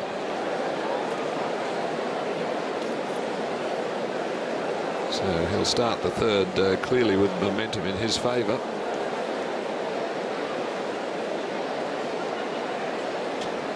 And the look on his face is very similar to the look on his face when he walked out tonight. You can't read him. He doesn't appear as though he's flustered by anything. Even if the eyes of the nation are upon him, the gaze of 15,000 people on the big stage at Rod Laver Arena, nothing flusters the young man. It's been such an enjoyable contest so far. Well, I think he thrives on these moments. Pete, this is what he's practiced for his life. I think he feels it's his destiny to be out here, to be performing and to be winning. And maybe that's the way to handle it, rather than be daunted by that, as some are stating that they are. Everyone's different, of course. Well, Dogopolov will want to be certain about this, because this is the very first point of the third set, and it's a very good challenge. You got the feeling that he must have been positive about it to challenge on the first point.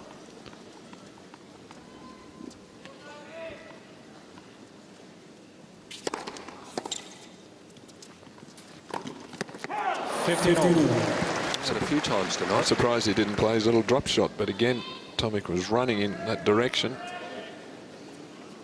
Enough to make him feel he needed to hit a slightly better shot than he was going to, and overplayed it.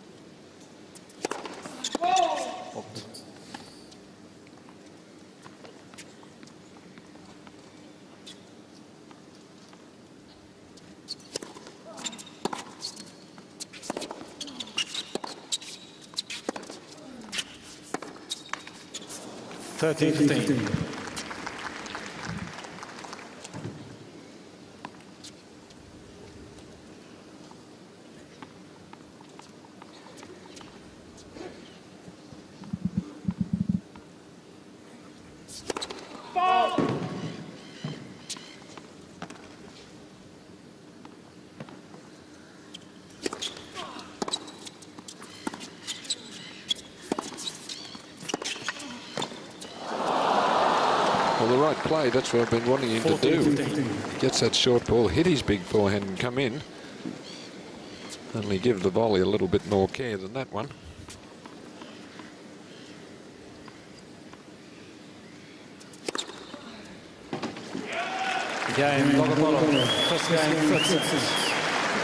Easily on the board to begin the third set.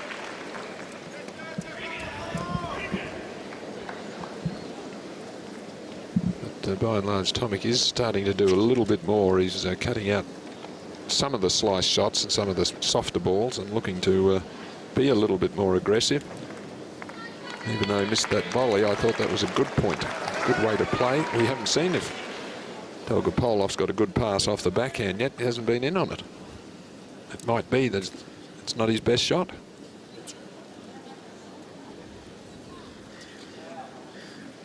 I think that's the calling card of the Seagull. Well, there's plenty of them up there.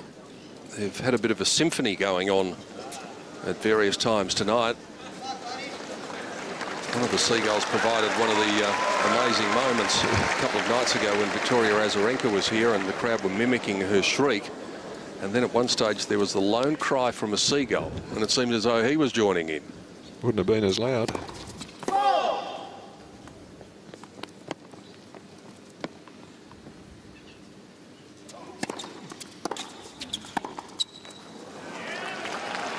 Do what they do at Wimbledon, Pete.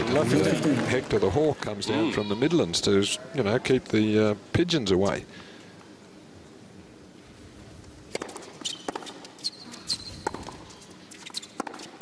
Well, they've actually had to do something similar to that, Alan, at the Melbourne Cricket Ground, which is just across the road from here.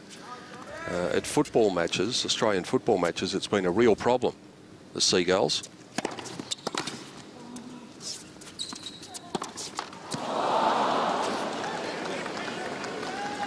I'm not sure what happened with that, whether he slipped or something, but he ended up. We'll see if we can pick something up here. No, he just got himself too close to the ball. Tomic is starting to call right near sideline.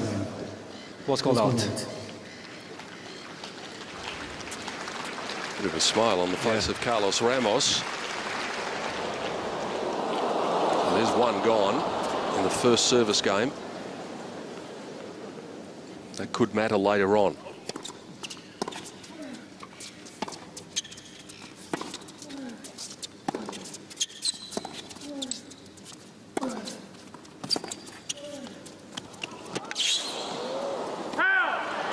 Well, he thought about coming in there, Tomic. He sort of hesitated midway between baseline and service line.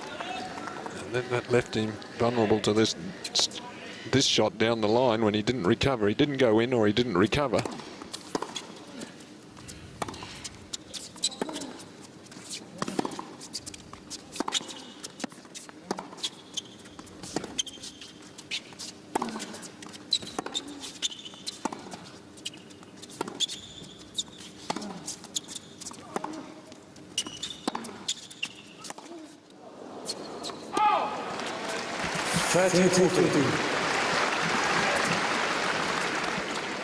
Hasn't shanked a lot tonight. His timing has, for the most part, been impeccable.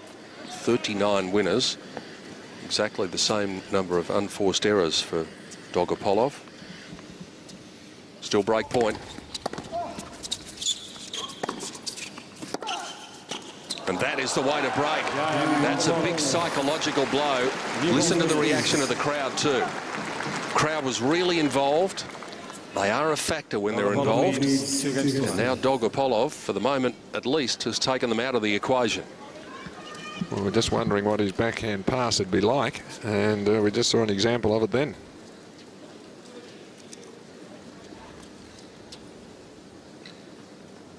There's the winners. Unforced errors.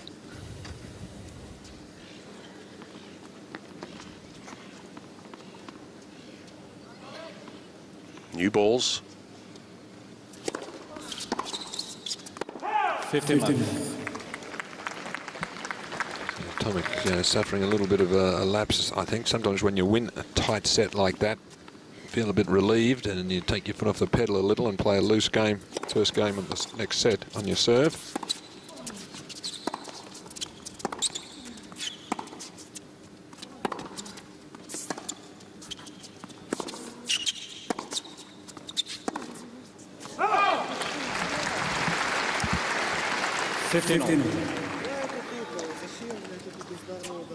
And where you have to give Dogopolov credit is he has a bit of a chat to himself at the back of the court. He still hasn't cracked 50% first serves into play yet.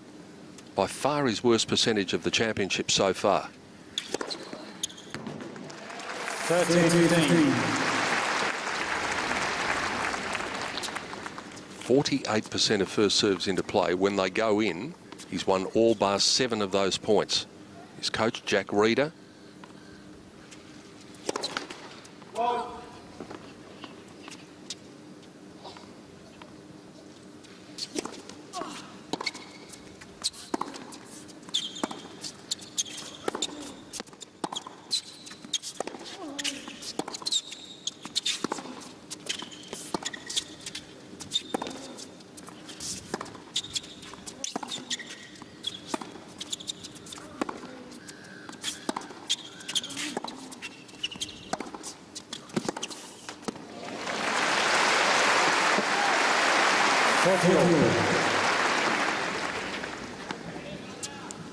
Good movement of the ball in that rally by Tomic.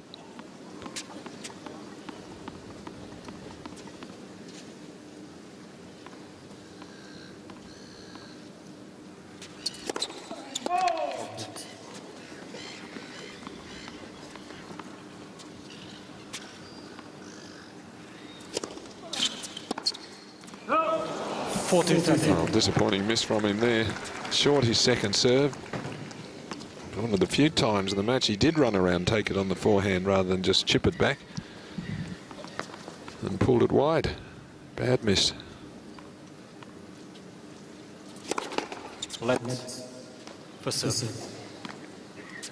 What made that miss even worse was it was at 30 all as well, so there was just the semblance of an opening.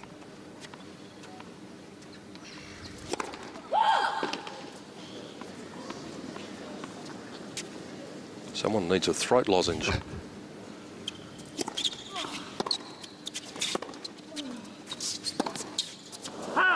That's a wild one. Dogopolov comes up with the hold, consolidates the break. He's making the running. 3-love, third set. 3 games to love.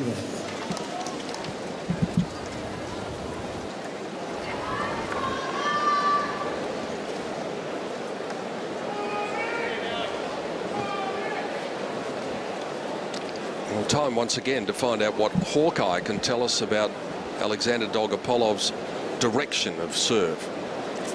Well, you can see on that first court he really likes down the tee and to the backhand again on the second court. There's where most of his serve seems to be going. Not too many out wide.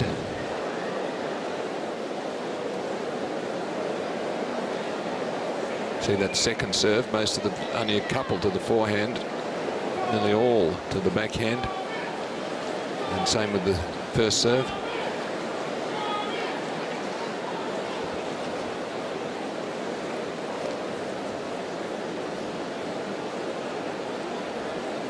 Time. A little bit surprised to see Tomic go down 3-love quickly like this, Pete, because he had momentum clearly winning that tie-break 7-love. As you said before, Alan, there may have been a bit of a letdown with Bernard Tomic after the end to that second set. Well, he seems to be playing this match in stages. Good for 3 or 4 games, then goes off the boil a bit, and then fights back in another terrific 3 or 4 games, and then lets it slip again. He can't keep his game at a high level.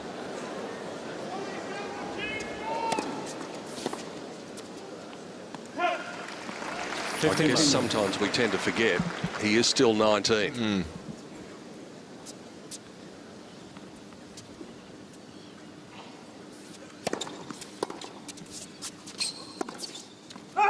$15.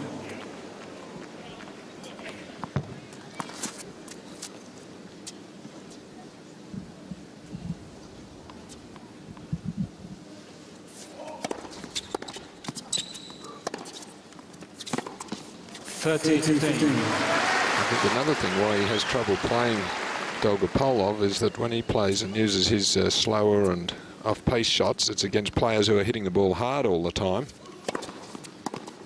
And here he's playing somebody who's hitting the ball similar to him. And he's not used to that. He's used to feeding off the pace.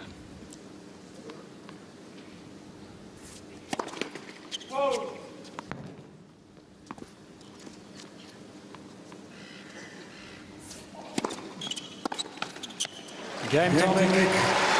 No problems with that service game. In contrast to his first of this set where he was broken. That's the reason Dogopolov has the lead. You know, I thought his answer to the question after the match the other night was interesting. Sometimes the first thoughts are the most accurate thoughts, and they said, I think it was Jim Courier said to him, "You're looking forward to the match on Friday night against Alexander Dogopolov." He said, "Not really." Well, it's like playing a version of himself, really. Yep. Just at the moment, Dogopolov just doing it slightly better.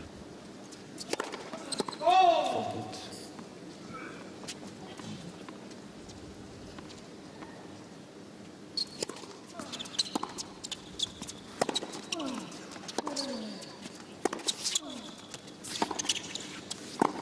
think that's very clever. Just seizes the opportunity when it's there. As soon as his man's really stretching and can only just push the ball back like this, he sneaks in and has got the whole court.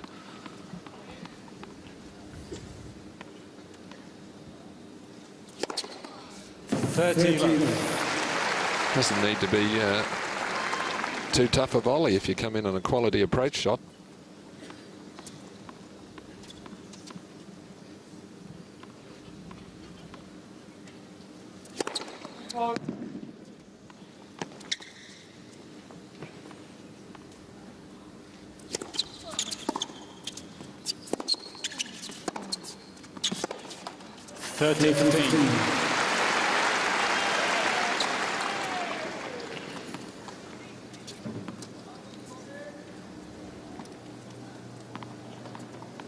They've played 182 points in this match now, and they've won 91 apiece. Let's for service.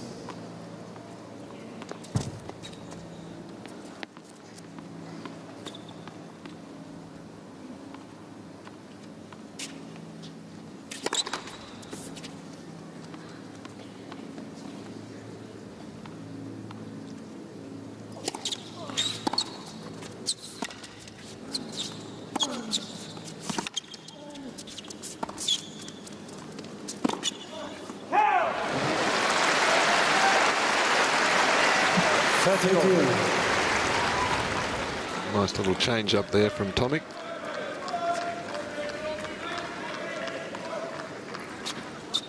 Would have expected him to make it, but I think he was a little bit surprised by it.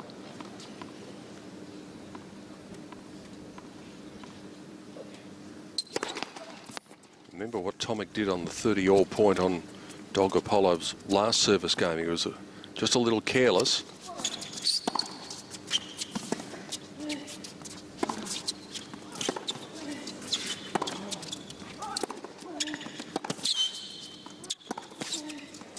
Well, paid the penalty there for not attacking. He had the Ukrainian really stretched to only hit the ball back around the middle of the court on Tomic's forehand. He didn't hit it hard or come in. The rally continued and Dogopolov took over. Coach is happy with that, Jack.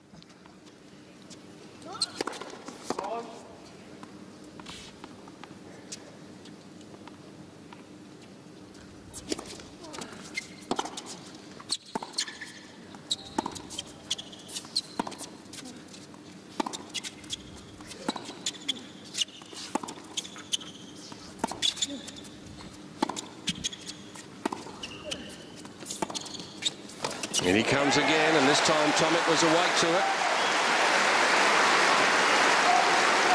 Yes.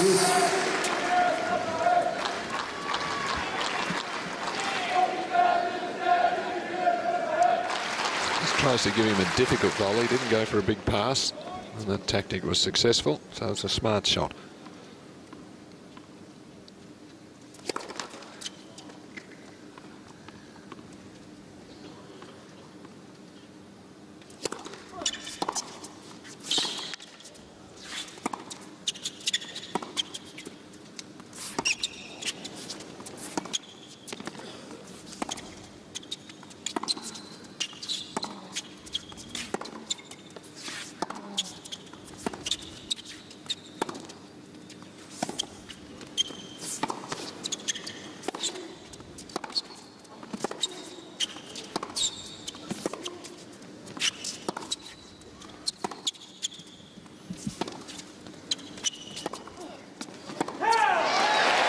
Just saw a moment ago that when the rally is long, and that one was a long rally, Tomic wins most of them.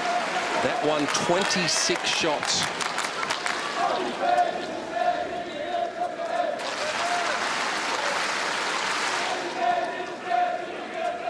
Just look at the strain and pressure on those legs as Dogopolov slid it wide to that shot. Break point.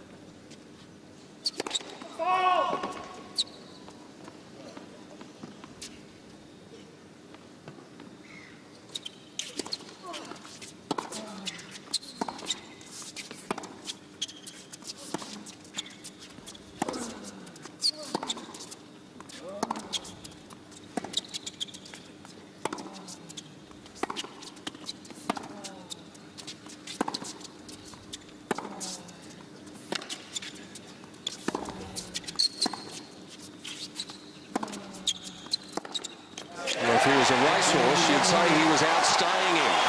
Most of the long rallies are going the way of the Australian. He breaks back, and we're on serve once more. Set 3.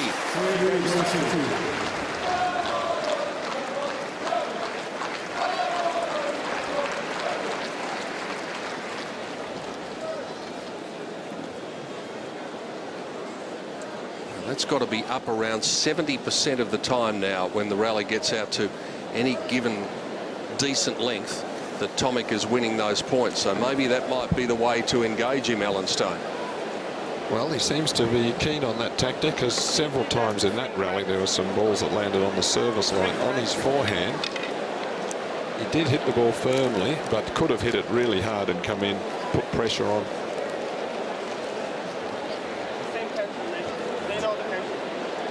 A couple of rackets restrung. He said to the ball kid that the racket stringers know the tension that he needs.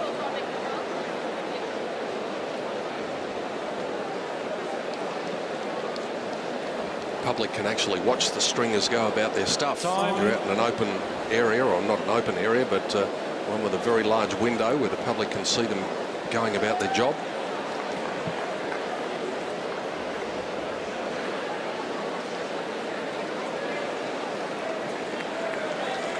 Oh, it's a bit more business-like. Bernard Tomic coming back to the baseline. Pretty hard to predict what's going to happen in this match. They're reading lots about his tennis and lots about other stuff as well.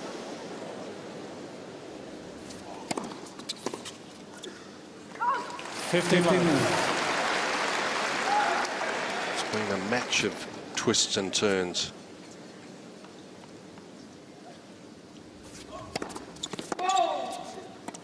Twice in the match already, we've seen one player break and then be broken back straight away.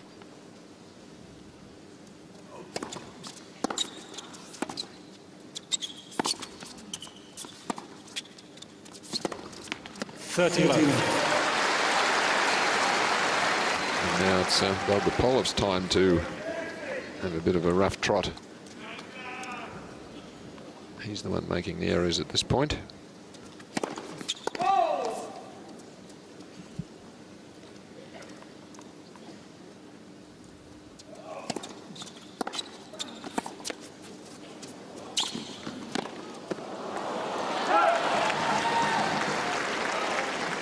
And of course, it's very hard to maintain a high level all the time over a 5-set match. Yep. We obviously have some ebbs and flows.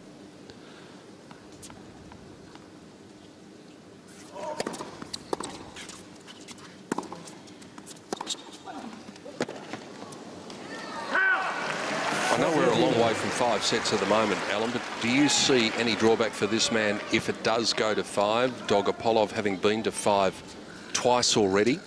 No, I don't think so. He made a believer of me, winning from 2 sets to love down that first match against Verdasco in the very hot conditions. So I'm sure he can win in 5 if he has to. And he looks so fit as well. He looks like he could play 6.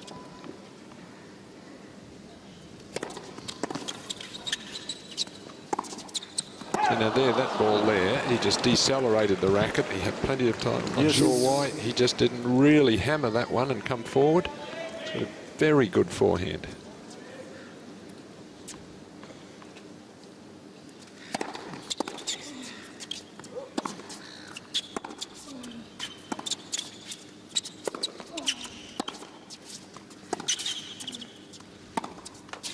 Oh, no. Not for the first time in this match. And that's exactly what he's reminding himself about. He's been in command of a game only to let it slip to break point.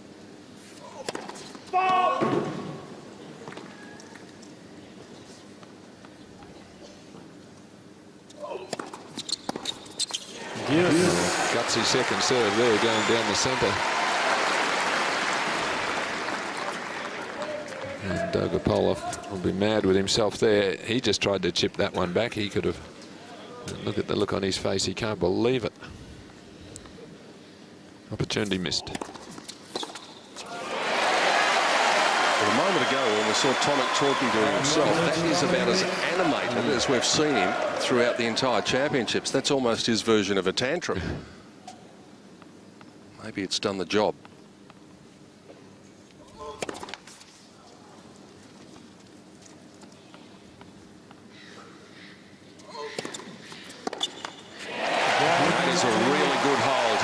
Pressure, dug himself a bit of a hole, but dug himself out of it. That was a must hold. And again, the match being played in patches. 3-love to Dogopolov to start this 3rd set, and then Tomic back with the next 3 games.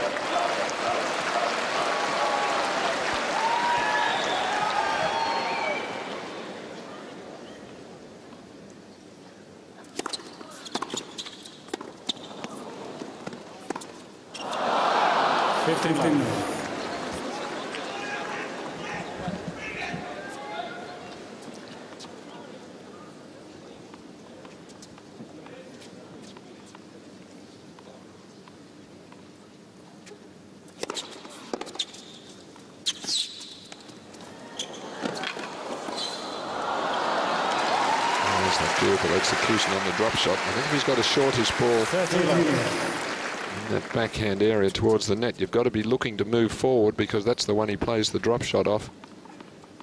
And he hovers around the service line to take care of any contingencies, anything that might just be popped back.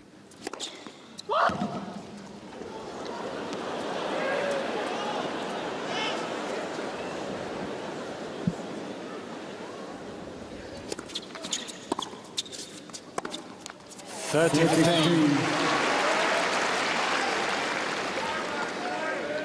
got the crowd enthralled, Pete, hasn't it? They're not used to seeing this style of match. Very entertaining.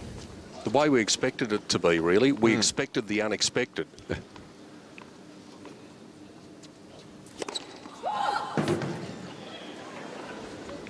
Still no sign of that throat lozenge.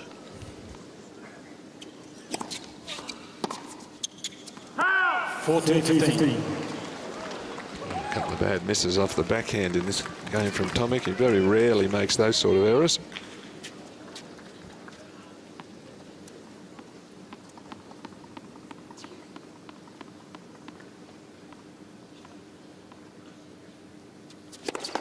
Let's for service.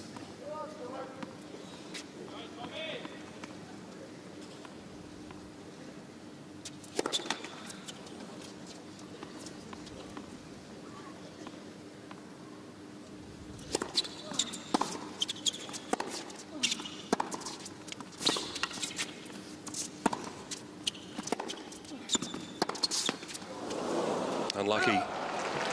Game Dogopolov, though, doing what he had to do. Now he edges his way back to the front, a position he had early in the set. 4-3.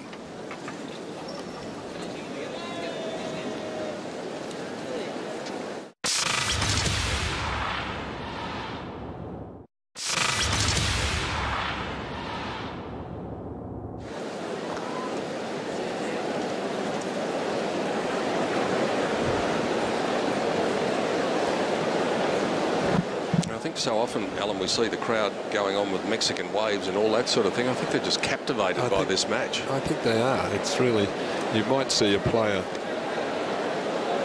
who plays one style, but not usually this softish, not softish style, but just moving the ball around and retrieving shots and slices and off-pace shots like that one. You might have one player playing a bit like that way and another player hammering the ball all the time with the big topspin. But to see two players playing such a similar style, just probing, trying to outmaneuver the other.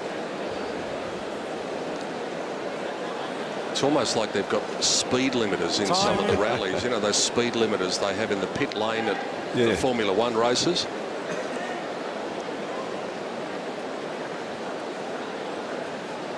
The most intriguing night, night 5 of the Australian Open Championships. A big welcome to you wherever you're watching around the world on this crisp and cool night in Melbourne. Temperature the lowest that it's been throughout these championships, but still very pleasant.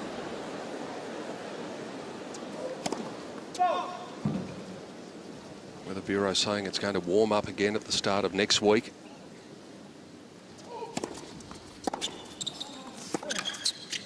Lovely change up there.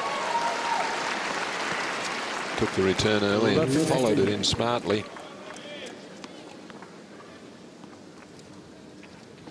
So this match has been all about trying to outmaneuver your opponent.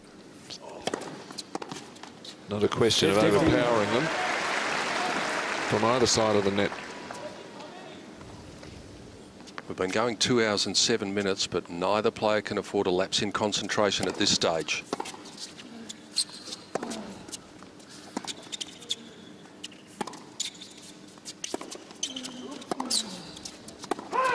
There's going to be such a heavy premium on being the one who leads by 2 sets to 1.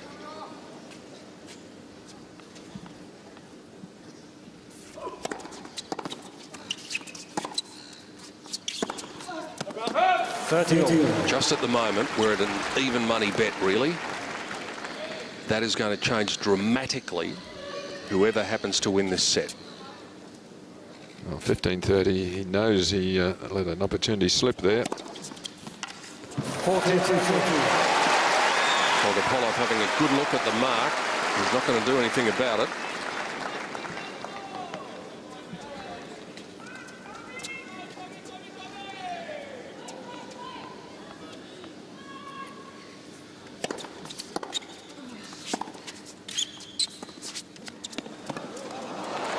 So clever that. Tomic had his weight on his heels, expecting a deep ball. And then the backhand drop shot.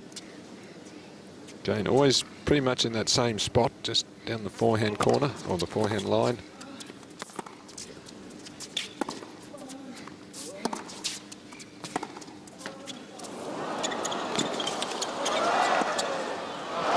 Well, he apologises. He got a bit of luck. It was amazing how Tomic was able to dig it out and get it over the net. But now, this is the moment. A little touch on the tape. It just seemed as though he wouldn't be able to get it over.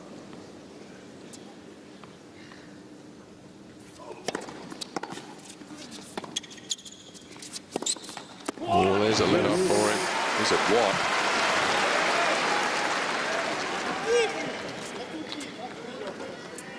Hard to generate the pace, though, off a skidding ball like this on your forehand.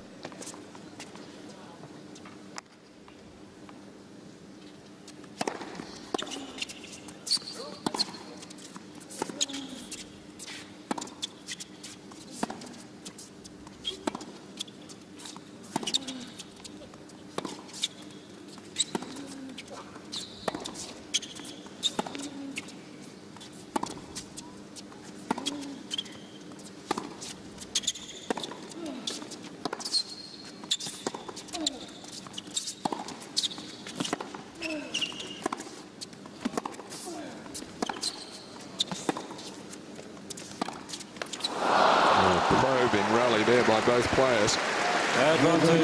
Certainly increased the tempo towards the end of the rally once they thought an opening presented itself. In the end, it's Tomic who catches the tape. Jack Reeder's pretty happy with that one. His man's got a chance here. That's all it was.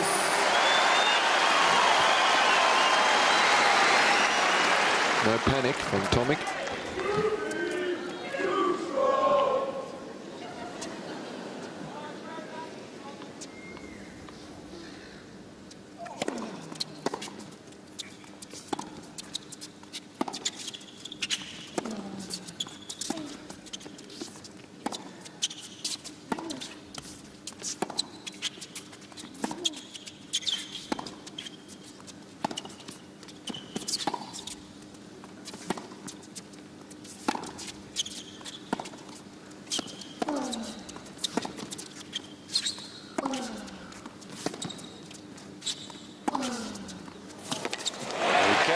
The same way.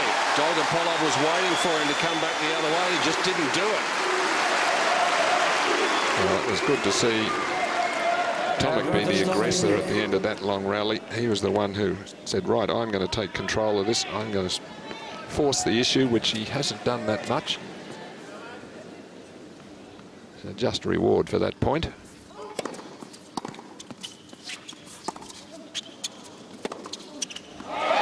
Two enormously significant holds of serve that Bernard Tomic has produced in his last two service games, especially that one. Down 2 break points at a critical stage. He levels up at 4-all. This has got the makings of a classic. Yeah. Well, this is the time after getting out of jail like that where you can relax a little and try to put pressure right back on your opponent and by trying to get this opening point. He's already annoyed that he didn't break after having those break opportunities. 15. That was only 121 Ks that second serve, and surprising that Tomic would miss that return. He's just completely backed off that second serve all night. Sometimes it's been down around 110.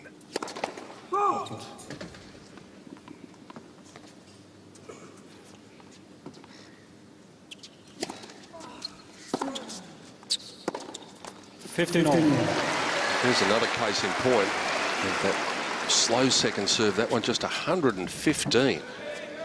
Well, Tomic's allowing him to get away with it. Could be a little bit more aggressive, I think, at that against that speed of serve.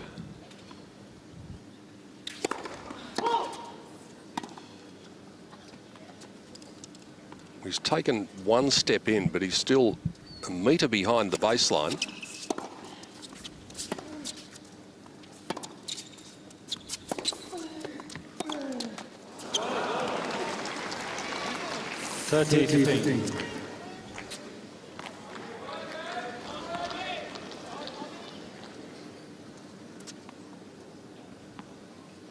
Dogopolov's first serve percentage on the dip once again, all the way down to 42.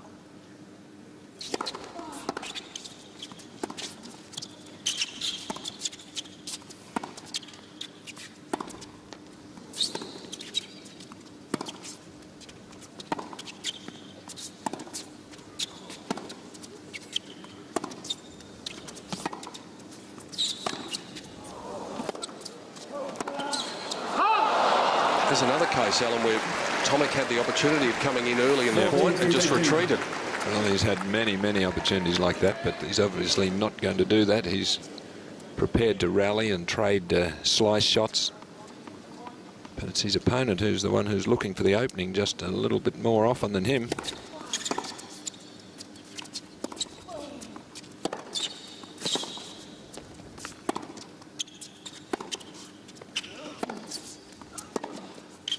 That was better. 40-50.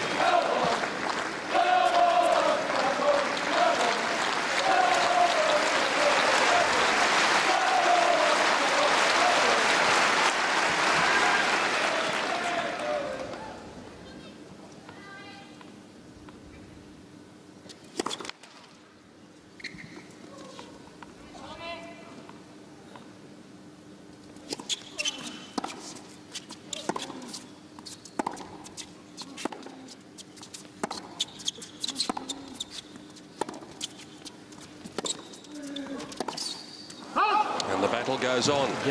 Dogopolov keeps his nose in front. 5-4 as we get closer to a critical stage of the third set.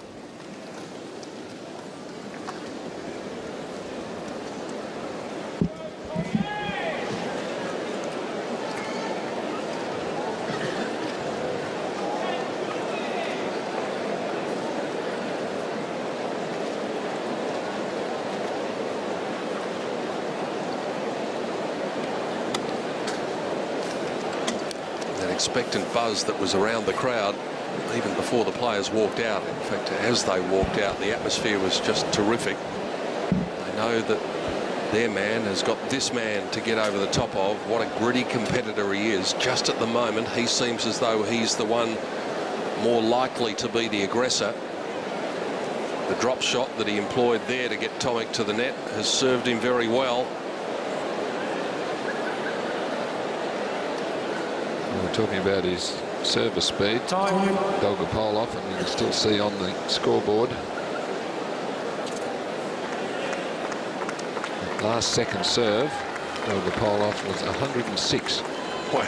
And Tomic just chipped the ball back. I'd like to see him run around. I mean, it's only 106. And with the quality of Tomic's forehand, he could be running around and really putting some pressure on there, finishing, or not all the time, but trying to do something on that, not just chip it back and let the rally start again.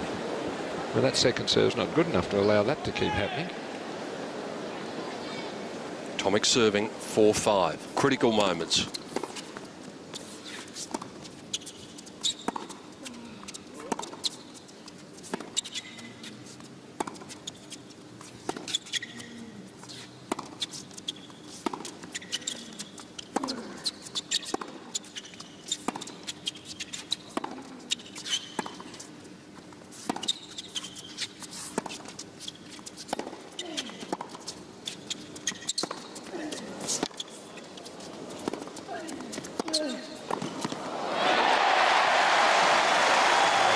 Well defended there by Tomic. 15.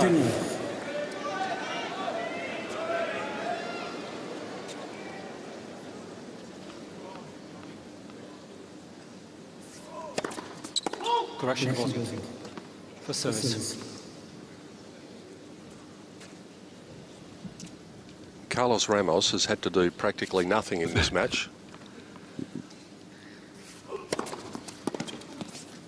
And that's the way we like it, by the way. Not a criticism at all.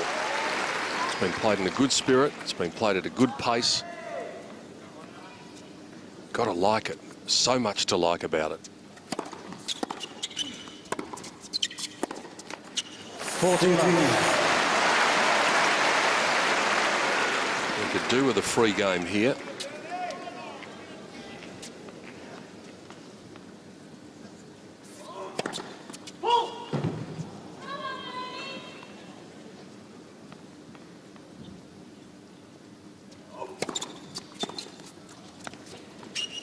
And that's what he's got. Dogopolov, to me, looked as though he just gave that game away when it got to 40 love. That the drop shot was never going to work, so he thought, well, there's no point in bursting a boiler here.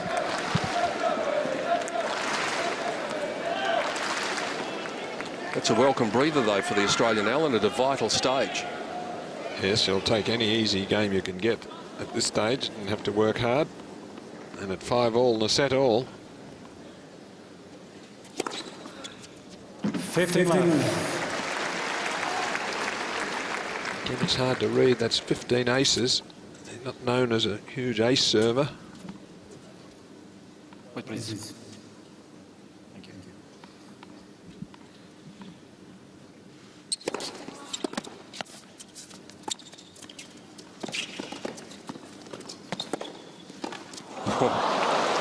Well, I'm not sure whether he hit an out ball there, but that shot from Dogopolov had a margin of error of 0.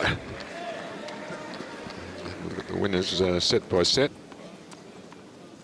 Certainly well in front there. And again, Tomic leaning the wrong way. I think sometimes Bernard commits a little early on the returns. That's why he seems to get aced a lot in his matches. And it's all very well if you anticipate right, and you're going to make some good returns. Dogopolov gets a free one of his own. Successive love games. He reaches 6th first up. So Tomic in a moment will serve to take it to a tie break. 6 games to 5.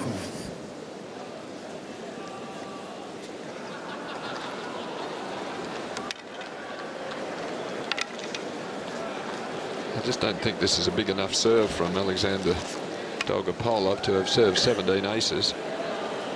I know it's a quick action, so a little bit hard to read. When you consider that he served 15 in the first match, 16 in the second match, but they were 5 sets. So this is a very strong performance here service-wise. And as Alan Stone said, surprisingly, when you consider that it's not all that quick, although his quick one's been 209, his average is 193, so he's quicker than Tomic in that regard. And there's a look at it. Almost a Tomic's eye look at it. Time.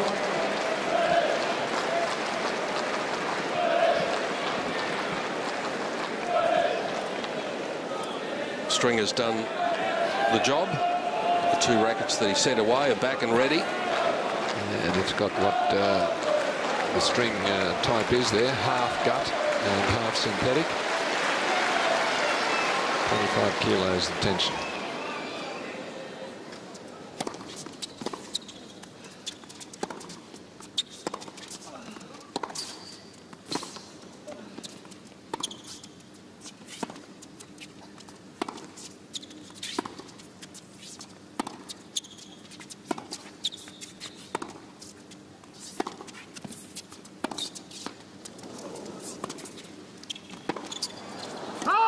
Fantastic adjustment there from the Ukrainian.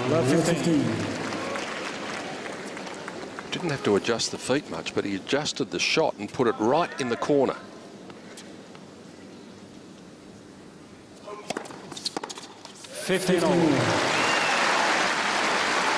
Tomic might be thinking too, Rolling, if he can get to a tie break here, what Dogopolov might be thinking after the second set tie break. Maybe a few doubts in his mind. When the Australian won the tie break 7-0, 7-0. Two good serves from Tomic after losing the opening point.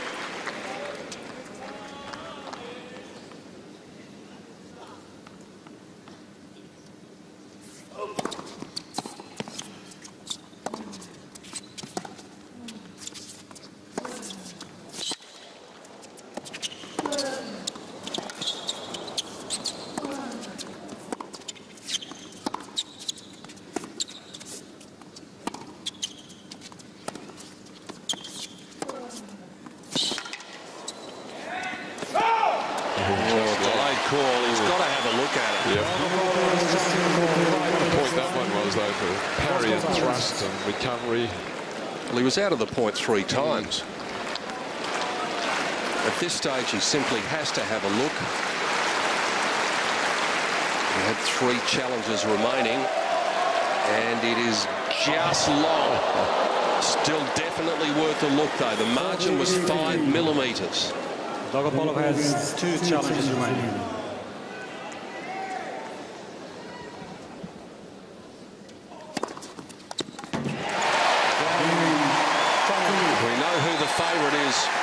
In the tie-break.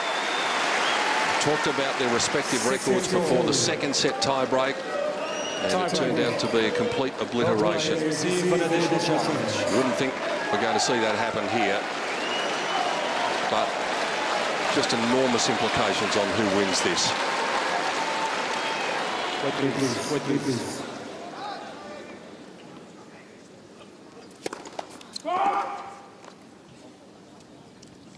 Difference is this time Dogopolov serving first. So he's got 3 challenges. He gets an extra one despite the fact that he had an unsuccessful one a moment ago. And that is a good challenge.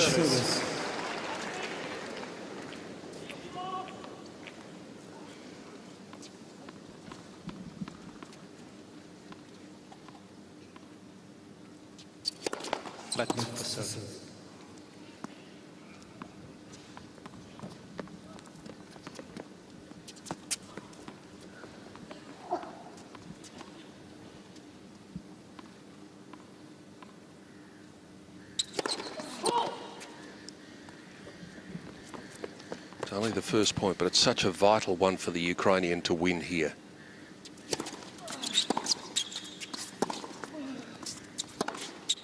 And he won't win it. A little shrug of the shoulders from Tomic. That's the way to do it. Winner number 26. Dogopolov behind the 8 ball in the breaker from the word go. Well, it's long been one of his best shots, but we've seen so many we've seen so many cross-court slices and some down-the-line slices, but we haven't seen that rifle of the two-hander yet.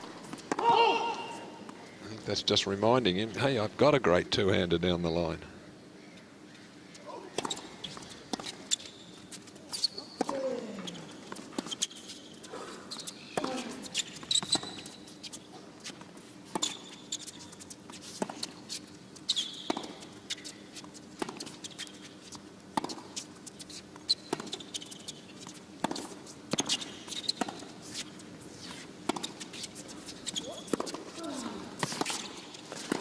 And down goes Tomic again. So Dogopolov had the open court. He's finished up on the plexi cushion surface a few times in these championships.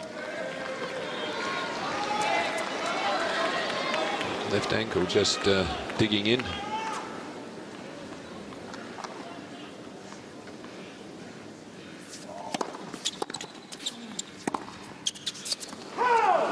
Well. Not 1 point with the server so far in the tiebreak.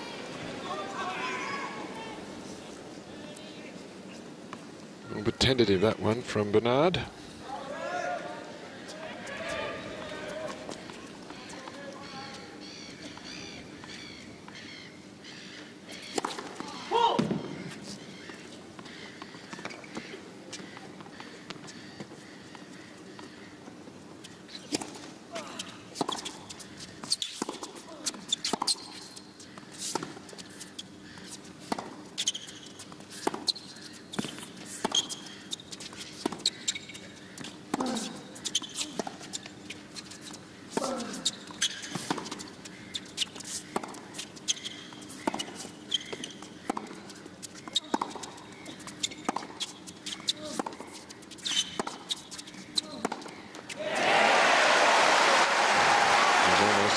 signal there to stop from slice backhands to go to the two-handed topspin one. 20-shot rally. As you mentioned, Pete, the longer the rally goes, more likely it seems that Tomic's going to win them.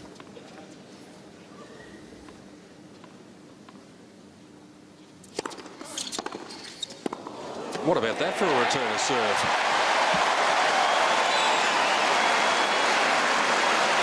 So we've not had 1 point in this tie-break won by the server. And that's the sort of explosive power he's got when he flattens out those drives, both forehand and backhand, and we're only seeing glimpses of it.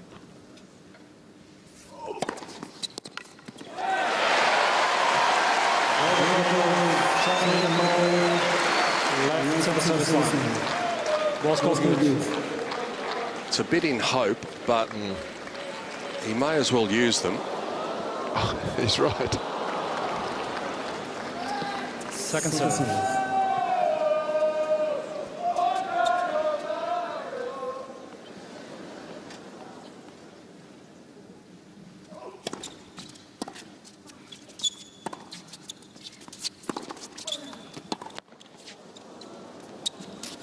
His overhead tonight has not looked under pressure at all. So we continue this remarkable stretch where the first 6 points of the tiebreak have gone against the server. You don't see that very often. Disappointment there for Tomic because 3-2 there. Thought he had the ace, 4-2, and you mentally relax a bit saying, yeah, good, beauty, 4-2. The challenge comes and his serve is missed by a couple of millimetres. Replay the point and he loses it. So you have to deal with that instead of being 4-2. It's 3-all, but that's the beauty of the challenge and the technology. So after all of that, effectively, we're on serve.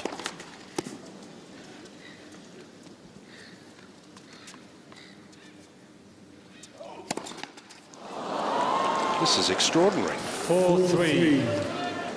Dogopolov. It might come down to the first player able to hold a point on serve. Well, the first tiebreak was extraordinary, that one player would win at 7-love. If Dogopolov is just to hold one serve here, especially the first one, then he gets a huge advantage.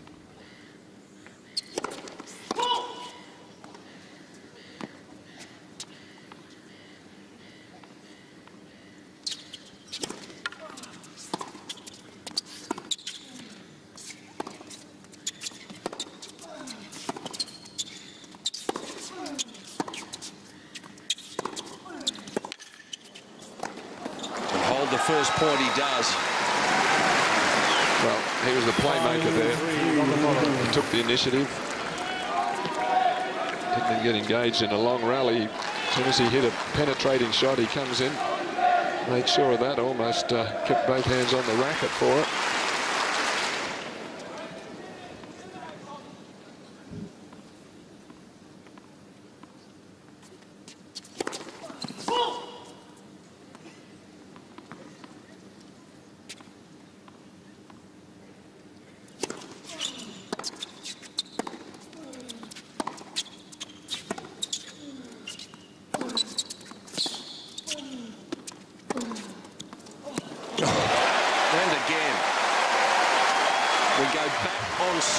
In this extraordinary tiebreak. 5-4. Full marks this time to Tomic. Courage here to go for this shot.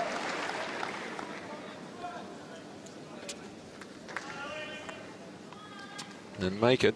If he missed that, he was down 3 set points.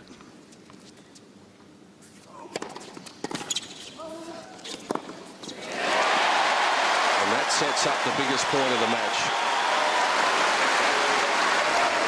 We talked so much about the importance being placed upon the man to go 2 sets to 1 up. Whoever wins this point will have the chance to do just that.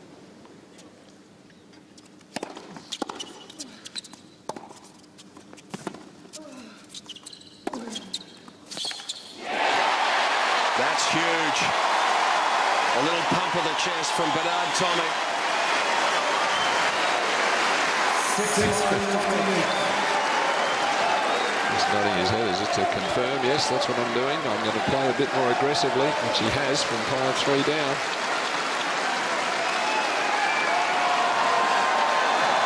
And the crowd urging him on here. Big bonus this is.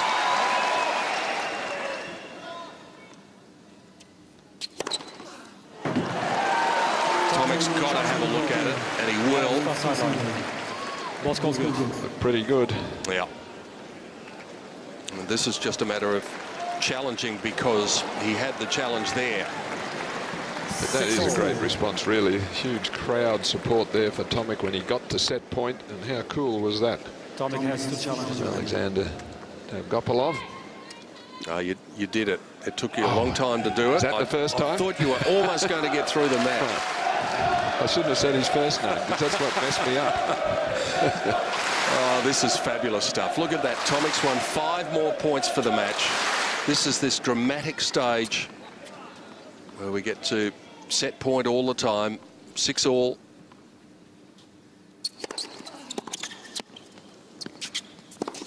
And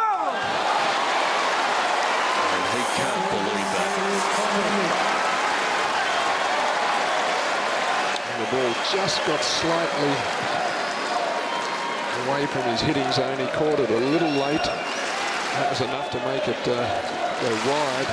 And the reaction from Tomic. We've seen a lot more of that tonight.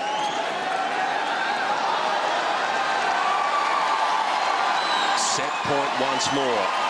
The crowd letting their feelings be known.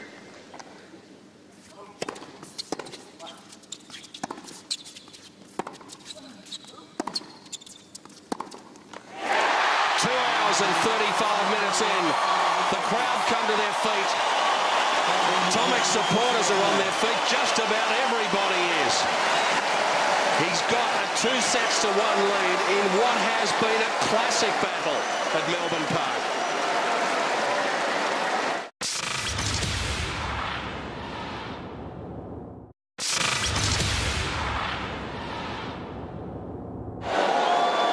So are we likely to see anything different from Tomic now that he's got 2-1 up, Alan? Well, I would think that he should be encouraged by the way he finished off the tie-break, which was a little bit more positive tennis from him. A backhand down the line, a forehand, where he really took over the initiative from that position. And we're not going to see him all of a sudden change and rush the net and attack on him, but I think some of this probing tennis, when he's getting a few short balls and he's letting Dogopolov get away with it. So I think we might see him maybe attack a little more and go for some of those shots a bit more. Mexican wave comes to an end right as the players are ready. Thank you. They're not going to hold this up. They want to see more. Don't we all? Hope you're enjoying it wherever you're watching. 4th set.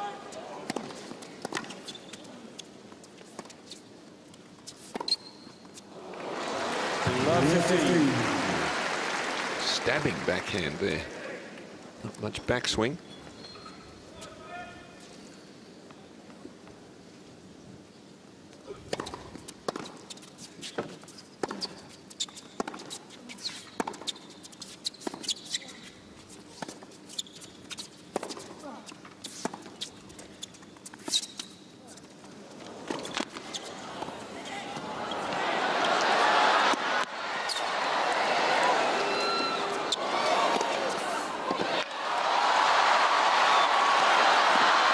Wonderful tennis.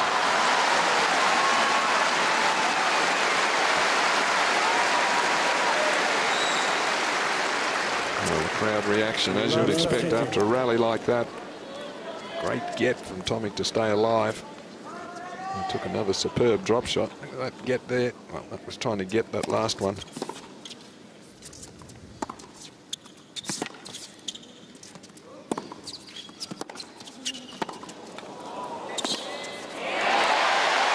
Great hands from Bernard, just holding his ground.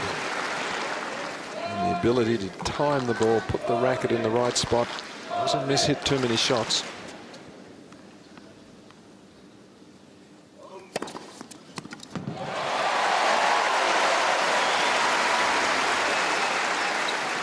30.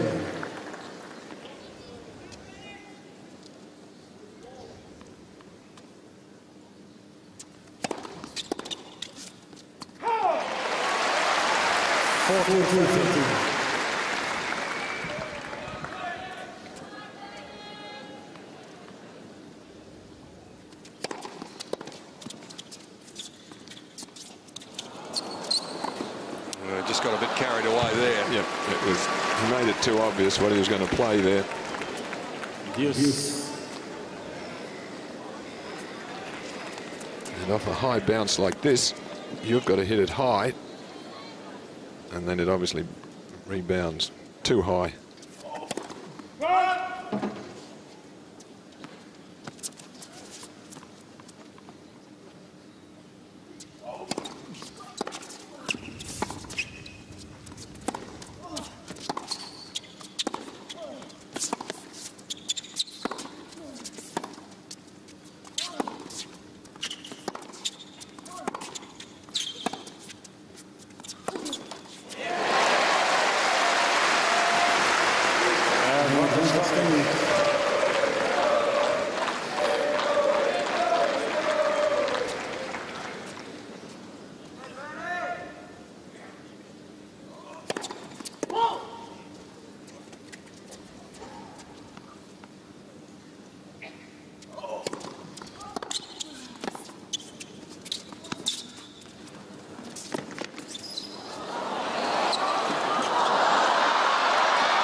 Terrific stuff. They're both just plotting their way around the court. And the crowd are loving this display of tennis that they don't often get to see these days. Well, there's the instinct that Tomic has for the game. An angle across court. You would have thought he'd try to scurry back to cover the obvious shot down the line. He held his ground there, figuring that Dogopolov is a player like him, and he'd go for the more difficult one back cross court. And Tomic was there.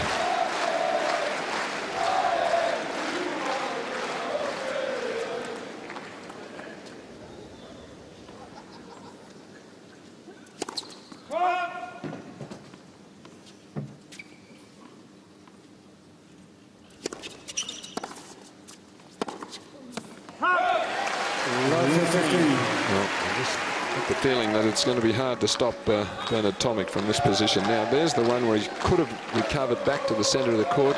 He anticipated with that knowledge that he's got of seemingly being able to put himself in the right spot. It's called reading the play. He does it better than most.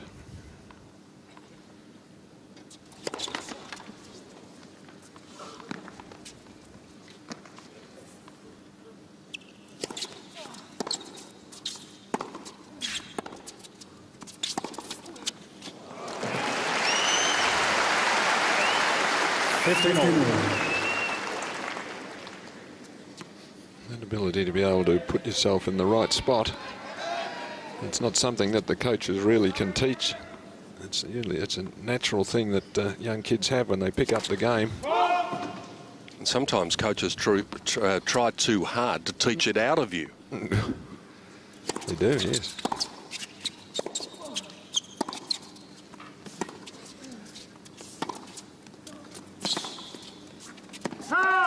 15. It's the same in any sport, isn't it? That instinctive talents come along and they try and get them to toe the line and to do the things that are in the playbook.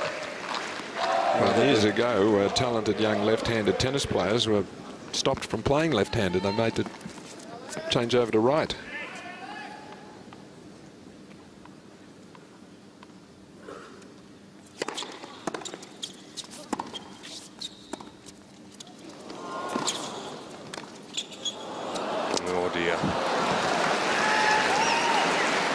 The idea was right, but the execution wasn't even close. Well, pretty good drop shot. And then he's just sort of where he was there, just a metre or so inside the baseline. He should have followed it in or retreated.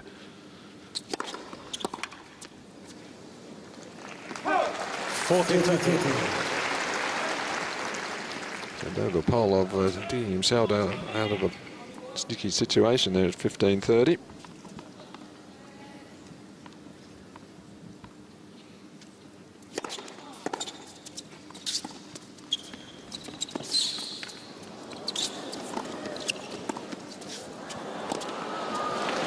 Well, so a couple of strange choices from Bernard there.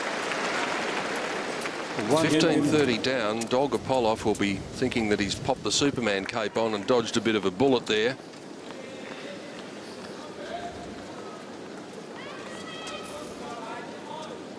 Nice motion there on the smash, good technique. Left for 7.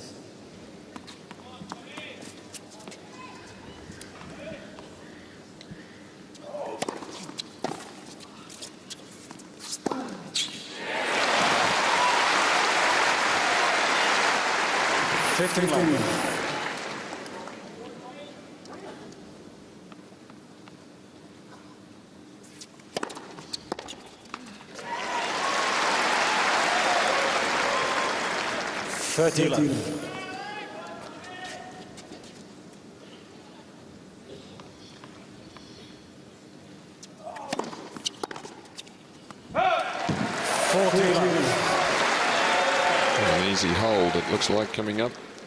And so valuable to be able to get cheap games on your serve. Because then you can move around and put pressure immediately back on your opponent. It feels like he's only just finished his serve. Well, again, Dogopolov gets to the stage. He was walking to the chair there. He was, yep. He gets to the stage where it gets to 40 love, and he thinks, well, I'm not going to bother with this. I'll just get to the chair and conserve some energy.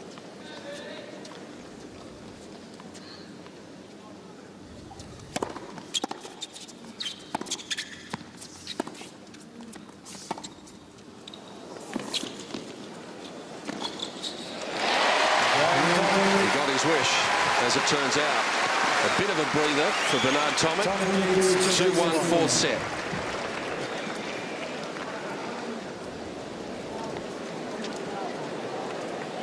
What about that tactic, Alan, where you get 40 love down and you think, oh, I'll just put the cue in the rack, have a bit of a rest?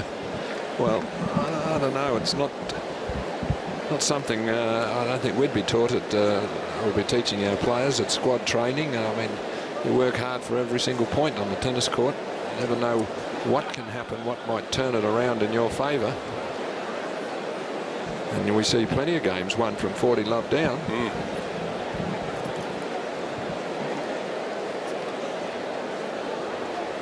Change in the line, judges.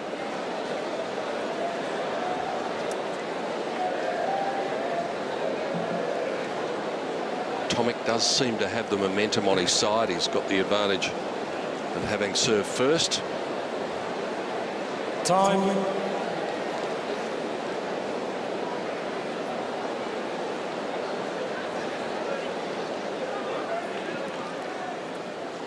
The battle has been going on now for 2 hours and 49 minutes. Remember, both of these men have had a lot of court time in the first couple of rounds. Dogopolov, 5 hours and 48 minutes. Tomic, even longer than that, 6 hours and 24 minutes. It's not showing. No signs of fatigue, no signs of the pressure slackening, no signs of the excitement level dropping. It's been a fabulous contest, so watchable in so many ways.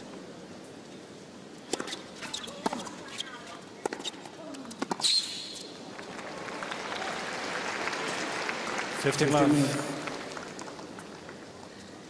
think once they're into a match like this, I think the adrenaline keeps them going, and they're not tired at all, really. They're just into it, so into it. Left for 7.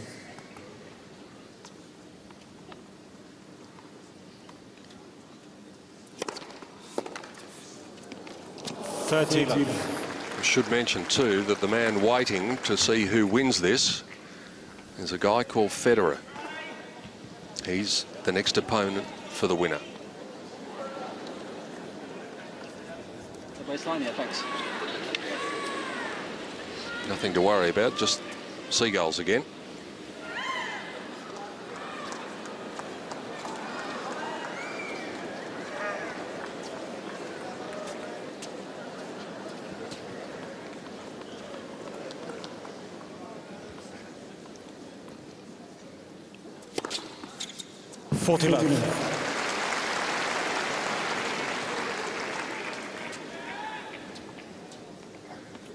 If you go to the races, the horse races here, they say it's good luck if a seagull actually finds you as a target. Yeah, Dogopolov. So maybe that's what the players are complaining about. They're hoping that rather than dropping it on the court, they'd be dropping it on them. Well, I think I was in the crowd, I'd be wearing a cap. Or an umbrella.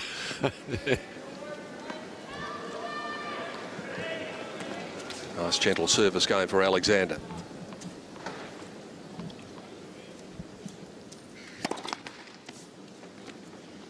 As Alan Stone said before, they all come at welcome times when you can get one of those in the fourth set.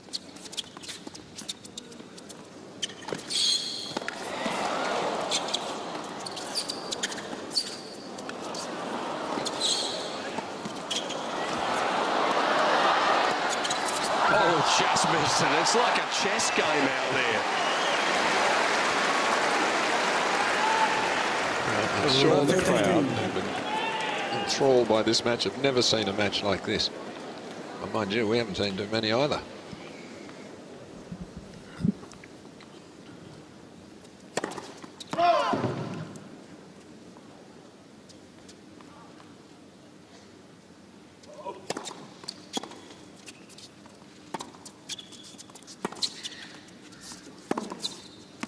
Love starting. So I think in some degree, Tomic now is getting an indication of what it's like, other players feel like when they're playing him.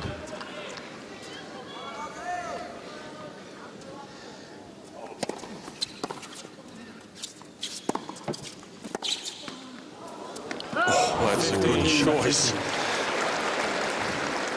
Well, he was lucky there, Tomic. The ball was going to beat him. Catching the tape, and then he had a play on it and elected to let it go, so he got lucky twice. Oops. 15-14.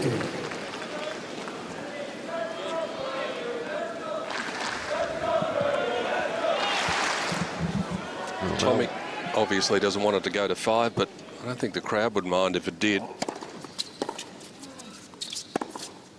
Wow, what a surprising game from him. It was. All of a sudden, the break comes. But we've seen multiple breaks throughout the match, so what's next? Dogopolov leads 3-2. Now, this is interesting. Trainer's been called. Remember, he had an injury question.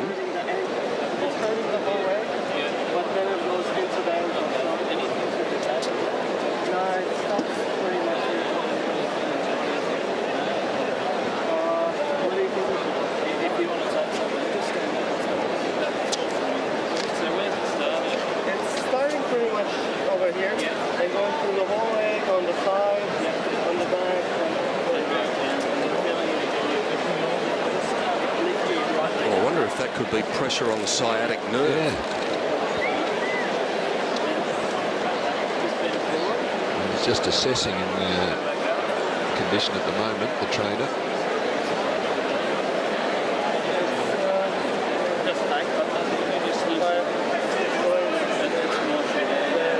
And for those of you who may have just left us and have come back after a break, Alexander Dogopolov has been talking to the medical professional. He's talking about pain that is coming from his right lower back and just around the lower back and the hip, going down his leg and going down to the ankle. That's the other thing. Just so, I mean, you know what's happening. Just so, is it told with the whole thing? Yeah. But it's not a muscle feeling. It's like a nerve or something. It's hurting through the leg, deep inside. Well, for anyone who's had sciatic nerve problems, they can probably empathise with Alexander Dogopolov. That's what it sounds like it might be from his description, Alan Stone. Yes. He actually asked for an injury timeout yet, which sort of puzzled me because he's getting treatment here. So what they're doing is they dye. Just trying to listen in here. I just had it in the ankle, and now it's going through the whole leg and going down in the.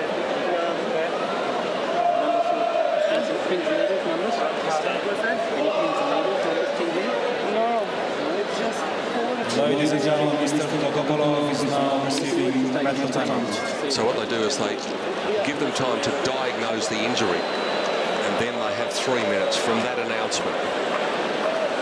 It would be an awful shame if this match were to be impacted by this injury. And you heard Alexander saying that he's had it for about 3 weeks now, but this feels a bit different to the one that he's been experiencing because it's going all the way down his leg.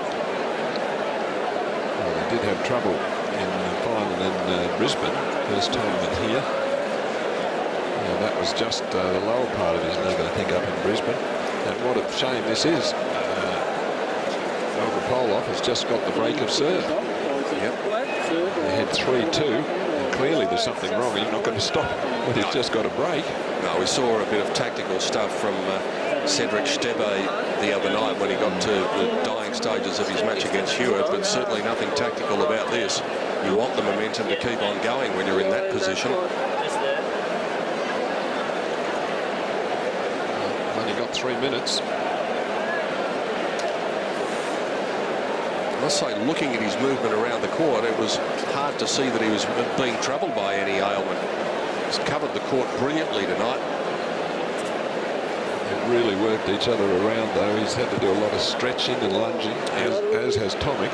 So it's been a long, tough physical encounter, not with brute force, but with the way they've moved each other around, change of directions, moving forward to drop shots, pulled out wide.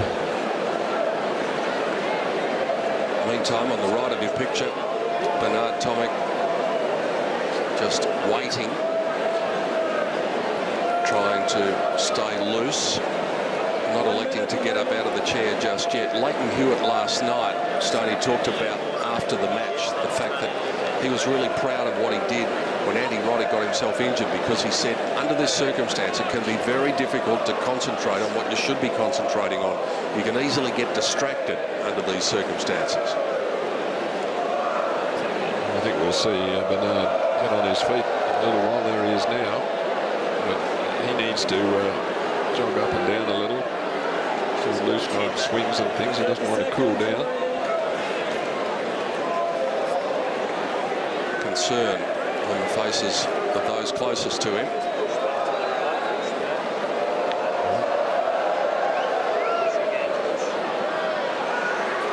Looks like a bit of pain there. Anyone who's had a bad back can sympathise with him and can realise how difficult it must be to move, because not that he's at the stage where it goes into spasm or anything like that and you simply can't move, but it is so restrictive. Well, you can't help thinking about it when you should be thinking about what you're trying to do and the points and things, rather than is my back all right? Can I reach this ball? And then time's up. Tomic is ready to play.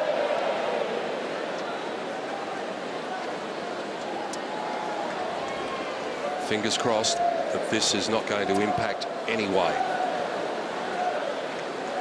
on this great match. Alexander Dogopolov completing an injury timeout after the 5th game of the 4th set. Treatment for a lower back injury, which is travelling down his right leg and into his ankle. Quiet, please. Beware the wounded opponent is an old saying in tennis. Bernard Tomic needing to keep his concentration levels up. Dogopolov with the break, serving at 3-2.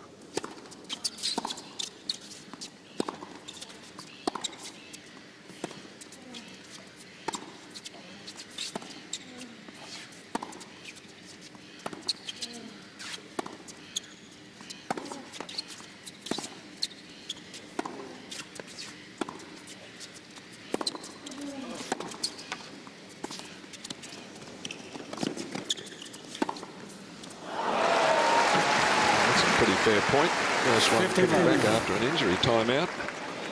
Seemed to move all right there. Very calm on the passing shot.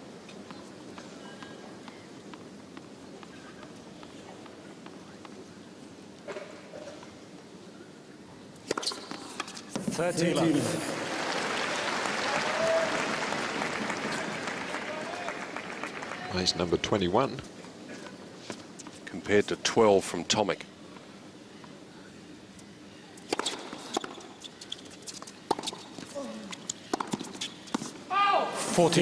Just got the feeling that he might have felt it there as he was forced to retreat from the baseline, just the way he landed. Match has just ticked up into its 4th hour. Dogopolov. Well, that's what he wanted. A love game. Didn't want anything too strenuous. Dogopolov leads 4 games to 2. Andy Roddick did his best last night to try and disguise his injury and play through the pain barrier. The fact that Dogopolov's up will make him feel better in this 4th set, but he knows that if he's going to win it, it's got to go all the way through 5.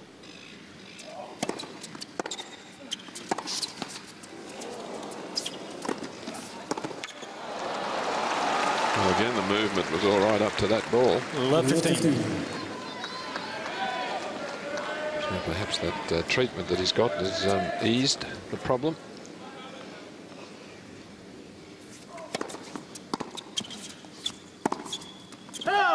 Love 13. He hasn't won a point, Bernard, since players resumed. 6 straight points.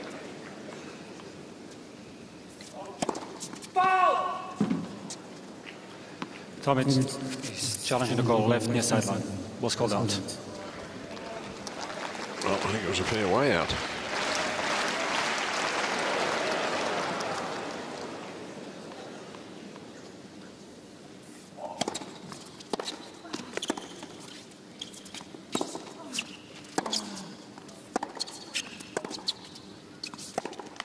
Got himself in no man's land there. Thought about coming in, then thought about going back. Tomic has to charge his line. Got himself stuck between the service line and the baseline.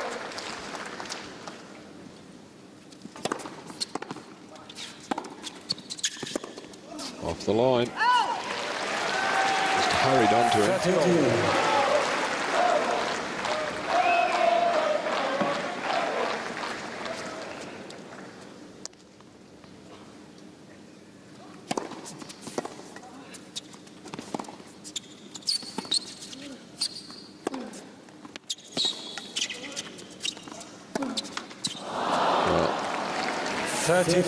Twice in that game, Tomic drew very short replies to some of his shots, and he didn't take advantage of it. He's creating quite a few openings, but not moving forward, trying to finish.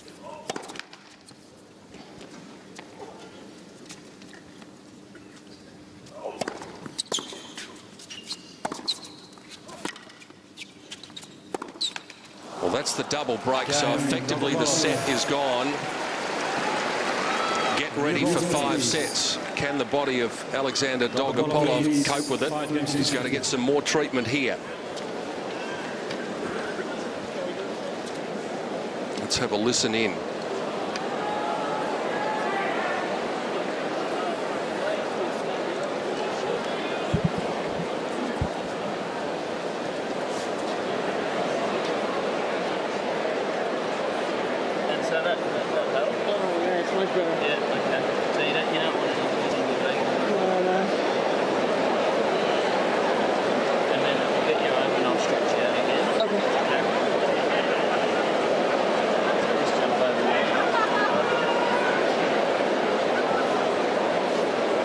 This was the one where I thought he might have felt it just as he was coming back. And watch when he lands. There looked to be a bit of a wince just as he landed, maybe not. He's telling the medical professional he's okay.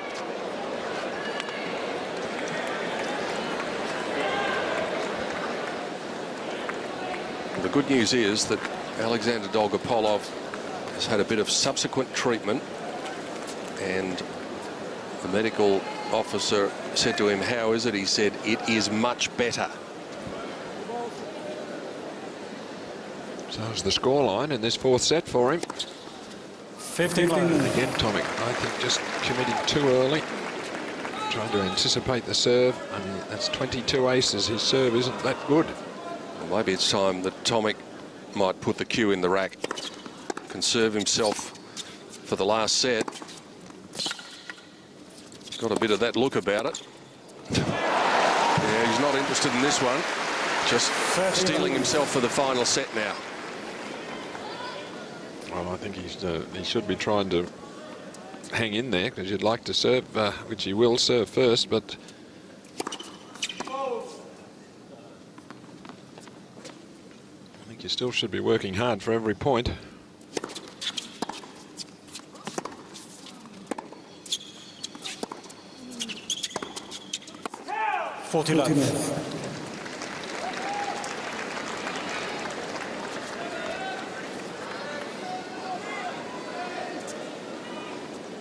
It's been 3 hours and 7 minutes of just wonderful entertainment, wonderful tennis.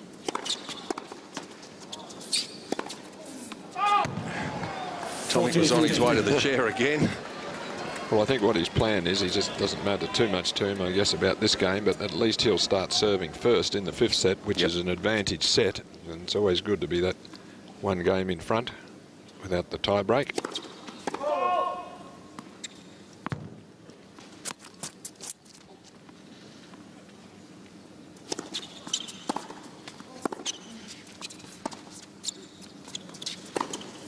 Bring on 5. We don't really want this to end. 6 games to 2. And Dogopolov says to the medical professional, "I'm fine. I'm ready for the fifth set."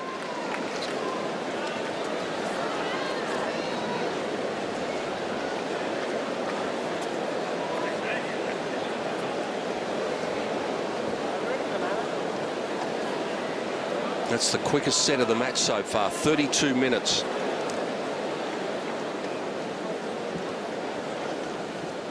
Just looking at the stats, so Dogopolov's service percentage picked up quite a lot in that set. So 4 aces, 13 winners, so only half the number of unforced errors, so he was pretty much well on top, particularly towards the end when Bernard just let it slip. Almost double the number of points won. Tomic didn't have a break point, so that's a pretty comprehensive set.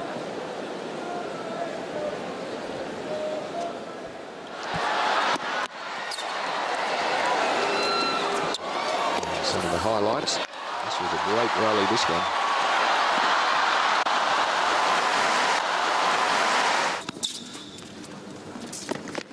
There's a little bit of dinking going on here. Just pushing the ball around, using the angles.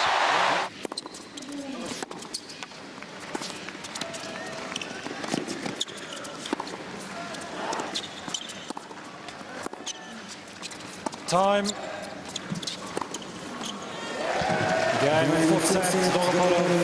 Interesting to look at the combined numbers, Alan Stone, for the winners in sets 3 and 4. Since the end of the second set, the winners have been 31-10 in favour of Dogopolov. Well, here we are, all to play for. 1 set to go to see who moves through to play the great Roger Federer.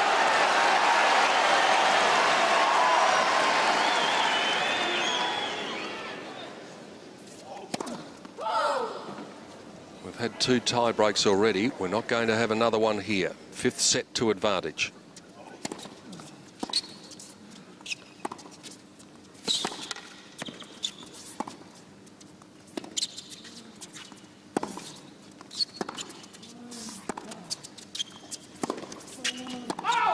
Correction ball's good. Well, it's got to be a challenge, surely. Tomic is challenging the call. Left baseline. Ball's called good. Oh, he was convinced it was long. He was surprised to hear the overrule. But it was a good overrule. Carlos Ramos. Replay point. Tomic has 2 challenges remaining.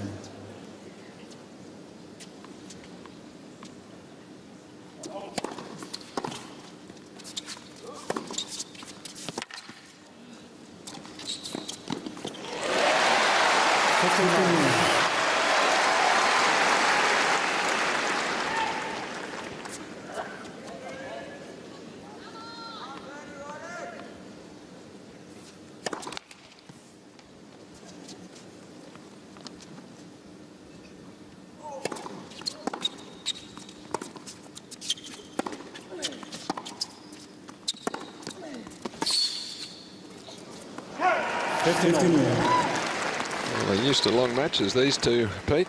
They certainly are. As we mentioned before, Alan, 5 hours 48 on court for Dogopolov. Tomic 6 hours 24. Add 3:11 to that tonight. Dogopolov wouldn't know what to do if it didn't go to 5 sets.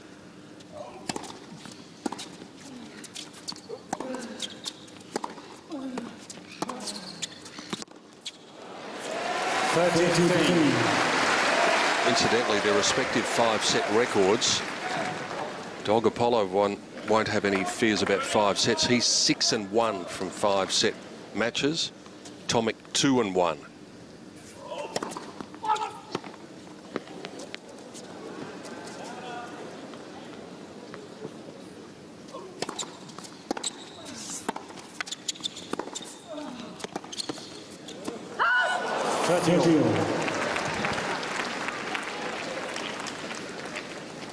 Good move there.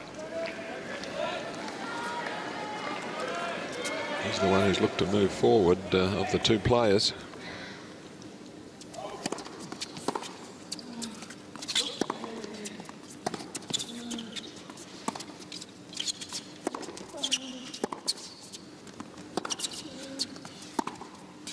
And right off the bat, Dogopolov is going to have the opportunity of taking away the advantage that Tomic apparently wanted to have, serving first in the final set. A couple of tentative shots really from Tomic in this game.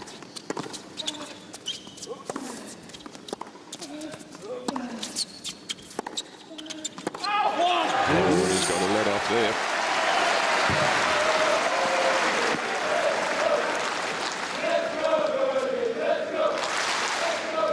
Certainly doesn't appear to be anything physically wrong with the Ukrainian. He was off the floor a couple of times with those ground shots.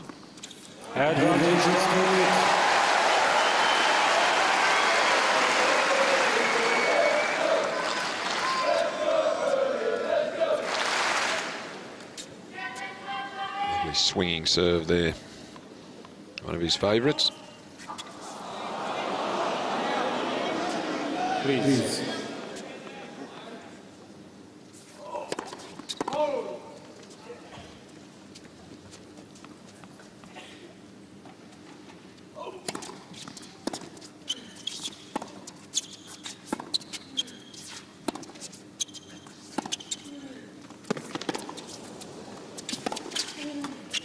Clever. Lovely slice down the line. Both these players, when they do their down the line slice, really cut across the ball, which makes it fade even further away from you. And then out angles Tomic here.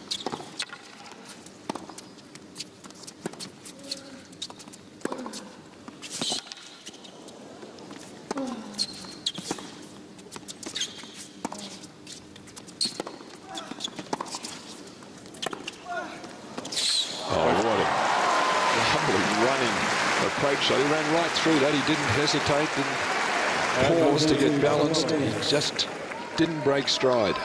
And if you needed any confirmation that he was feeling all right, he did the splits nearly in that point. And if you're feeling a bad back, you're not going to be doing that sort of thing. That was just a wonderful shot. Tomic saves a second break point.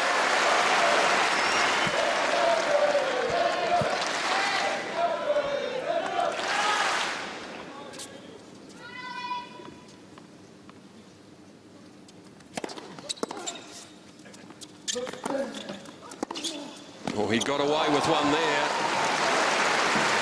Very lucky. The return was a total mishit. Landed awkwardly for Tomic. That one there's a shank. No pace. You can see Tomic is difficult to recover from where he had to play that shot. is equal to the challenge.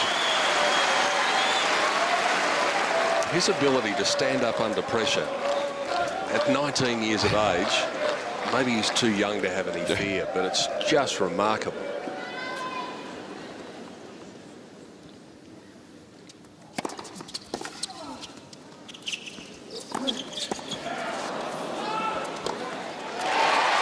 Again, another good serve to set up the point.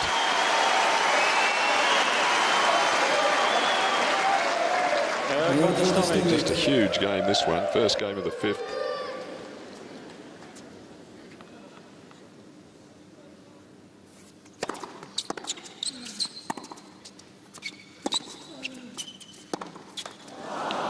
After doing all that good work to save the break points, he can't convert on his own game point. 5 deuces now.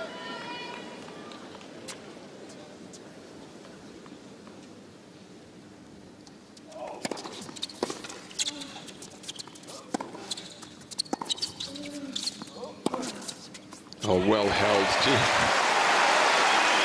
Just waited. Dogopolov thought it was going down to his forehand. He just started to lean that way, and then Tomic pushes back behind him. You can see the body weight. He just can't react, can't recover.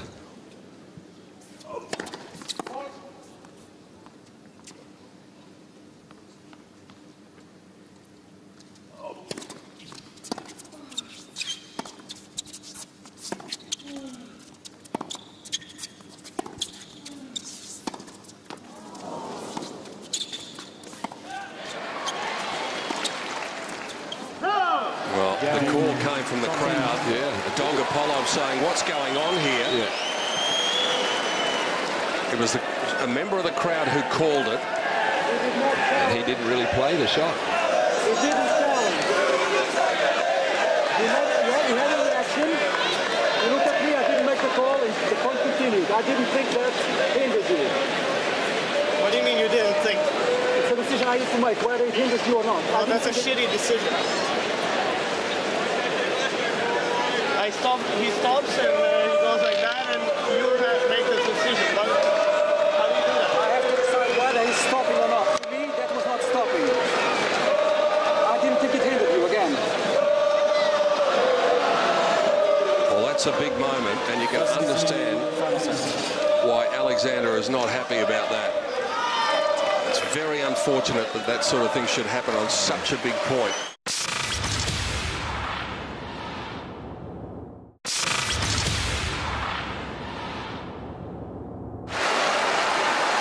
Now, this is Tomic after he played the ball. Now he's challenging. Effectively, he's challenging because he thought that he heard a call, and then he said, I didn't say anything, I think is what he said. How did you read that, Alan? Well, exactly as you called it. I thought I heard something in the crowd call out. Was called out.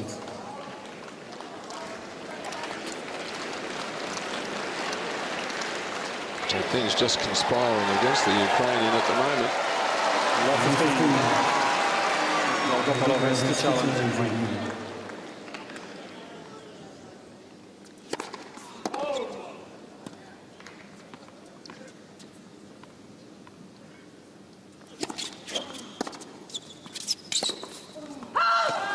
He's just missed that one as well. Must feel as though the world's against him. Particularly when he had those break points. Now he's just missed each sideline, and he's got to try to regroup here. Now, And that's not going to help. no, he doesn't need this. The crowd was sympathetic, I think, with what was going on, and now all of a sudden he's going to get them offside.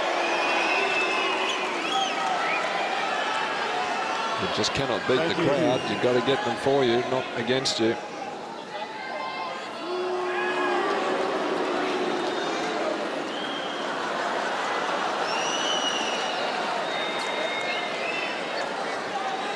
Drama at the start of the 5th set. Thank you. Ready for play. Thank you.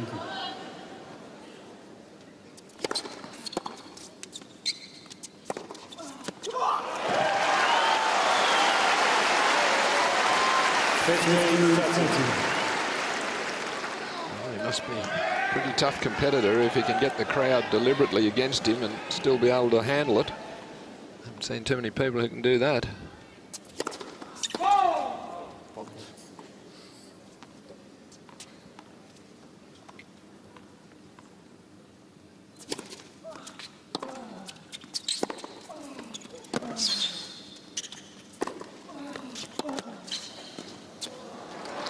Well, he's done a good job here from run 30 back to 30 all.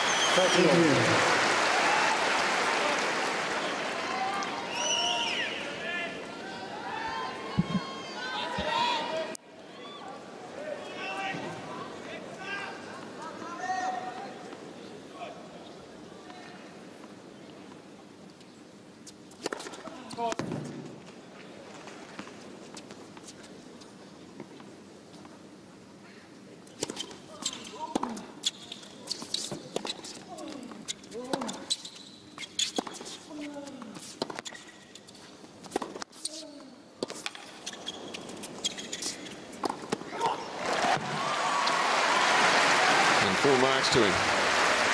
14-32.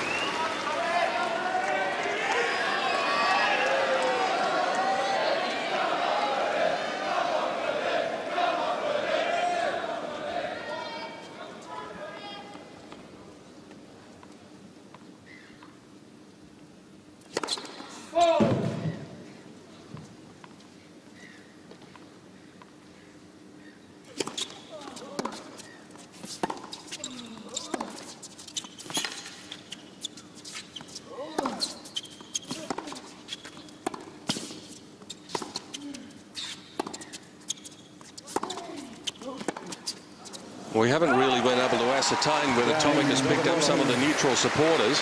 Seems as though the support for Dogopolov is a little bit more muted than it was before, but he's letting his racket do the talking. Well, he doesn't seem like an unsporting type character to me. No. And I think, too, the risk of alienating the crowd was that even though they're pulling for Tomic, they're so respectful of what he's been able to do tonight.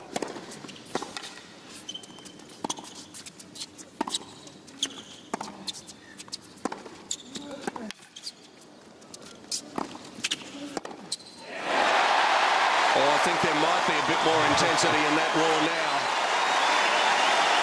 Well, I'm surprised he didn't play a drop shot there. 59.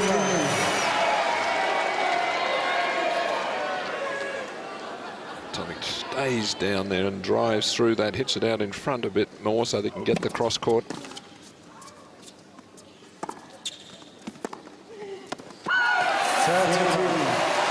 Listen to that, a bit of cheering for a ball that lands wide.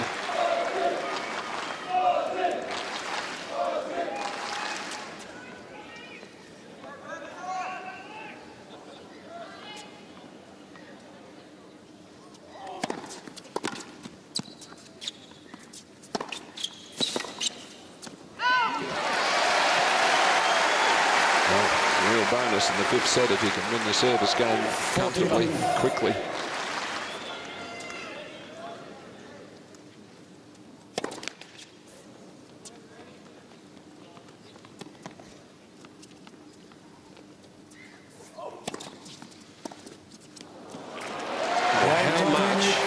Dogopolov going to regret those 3 break points that he couldn't take advantage of in the first game of the 5th set.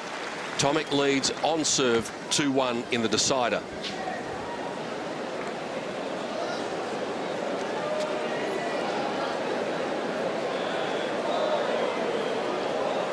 He seems to have recovered from that incident where he felt he was hardly done by.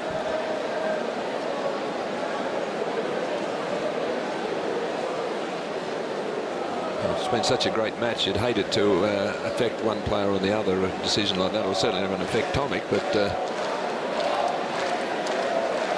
looks like he's back on song now. Dogopolov. Just listen to the reactions from Tomic.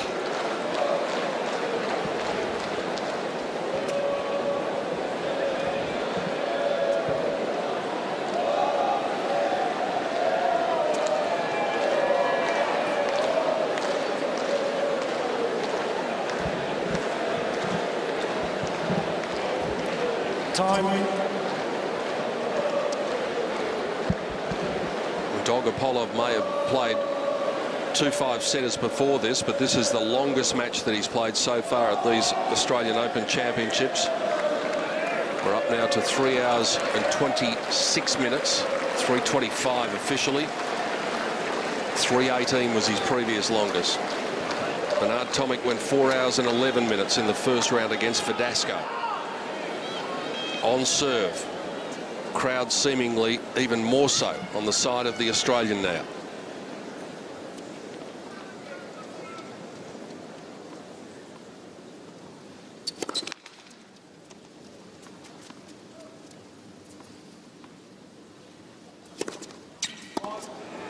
Love 15. The advantage of serving first in the 5th set. Dogopolov, so they've got to play catch-up tennis. And I just get the feeling that Bernard Tomic might be able to just see his way through this match.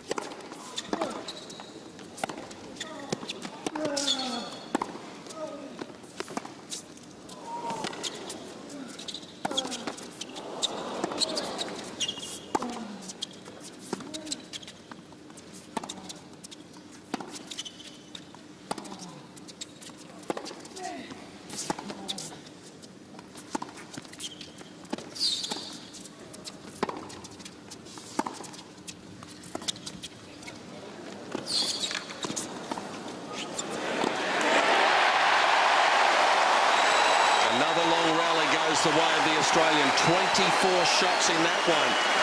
When it goes the distance, invariably he's winning them. And the other good thing about that, he seems to be able to find a way to win these close matches and tough matches.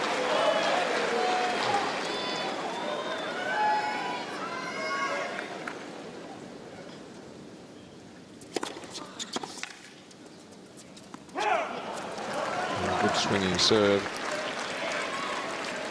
He's a natural match player. He understands what's required.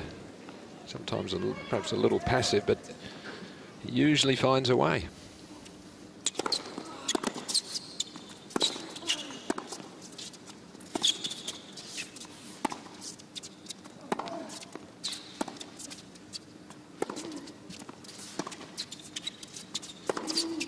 Oh, this would be massive. As much as this man has fought all the way through the match, it would be soul-destroying under the circumstances in which it happened early in this last set. If he's to go down an early break, it's going to take an almighty effort to come back from that. 2 break points. Blackness for certain.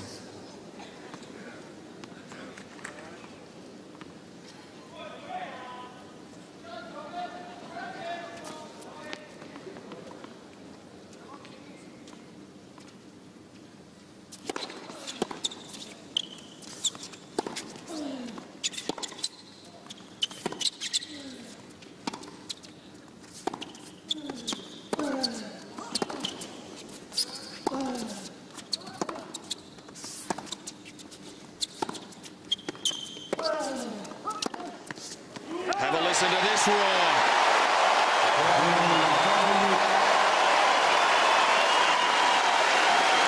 Is that the moment to break things open? Time, please. 3 games to 1. A big mountain just got bigger for Alexander Dogopolov. Well, it certainly did. A really solid tennis there by Tomic. Slice backhands that Dogopolov is hitting, which would give other players trouble. It isn't a problem for Tomic because he can slice them back.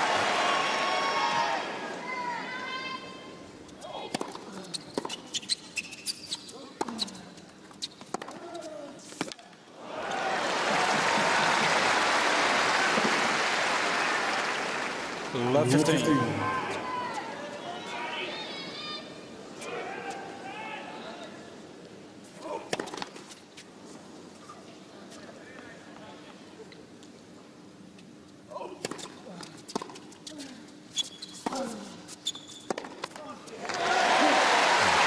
Create a little bit more pace.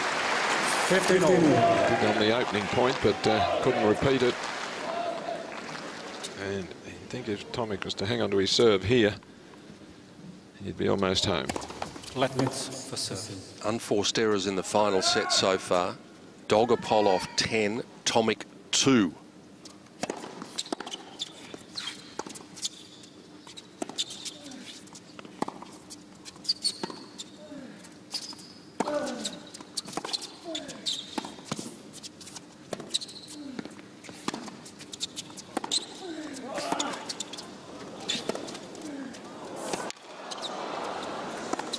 You never know what you're going to get from him. Right, good from Bernard. I think he can appreciate some good tennis when he sees it, even if he's on the wrong side of it. This was a wonderfully constructed point from Dogopolov. That's the finish.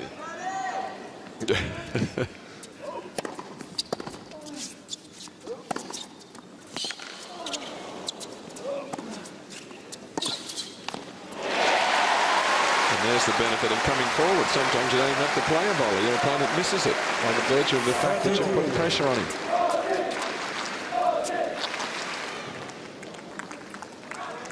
Tomic's won 17 of 27 at the net tonight. Dogopolov has been in there much more, 45 times. He's won 31 of them.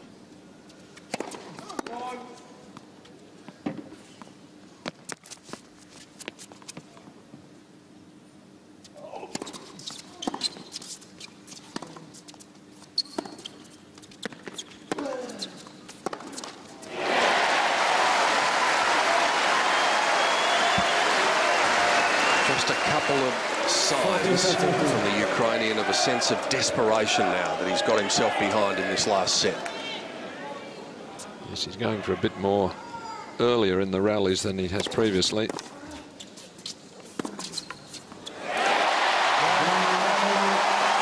and composed under pressure. Tomic cements the break. He is 2 games away from a date with Roger Federer. 4-1 final set.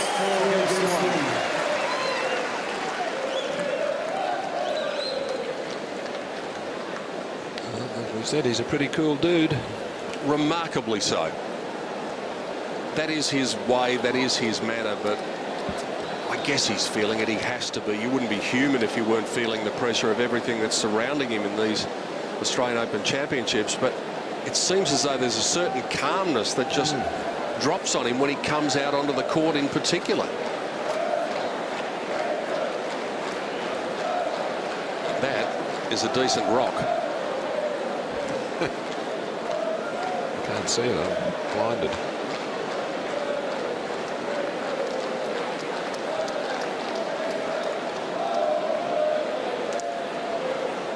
They're happy, most of the crowd's happy. Bernard not happy just yet,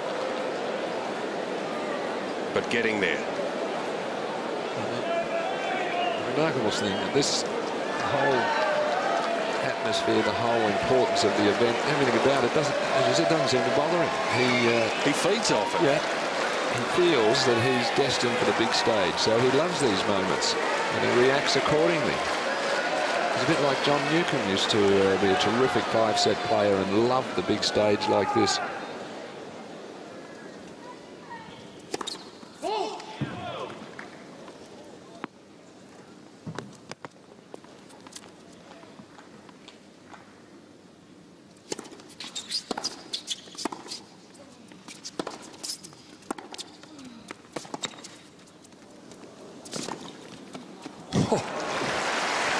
What about the wrist on that? Just whipping it across. Wasn't a bad drop shot. Yep.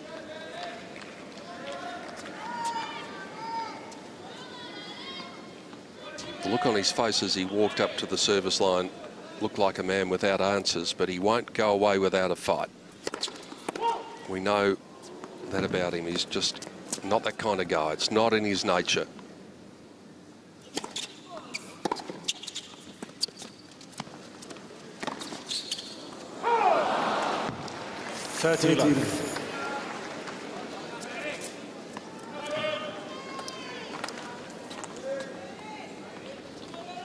They've played 329 points in this match so far. Tomic has won 1 more.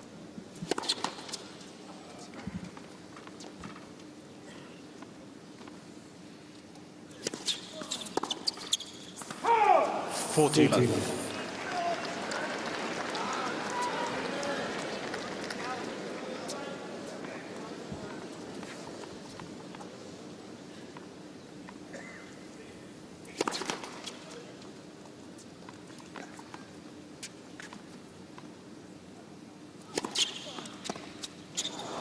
Game, Dogopolov.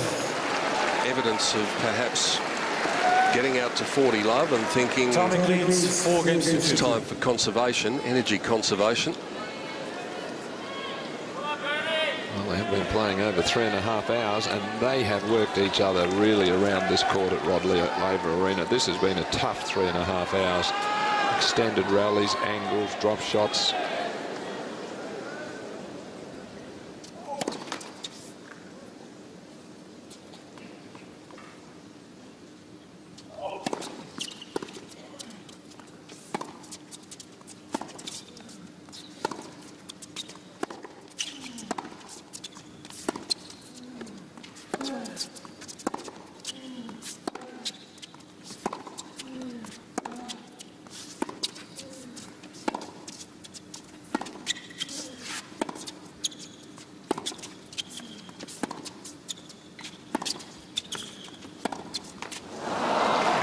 Missing the backhand slice, but that rally there from Dogopolov would have success against someone with a two-handed backhand that likes the ball bouncing up high, so his slice against them would be effective because they don't have a slice backhand. Tomic has a very good one, so the low skidding ball doesn't bother him. He's replying with a slice of his own.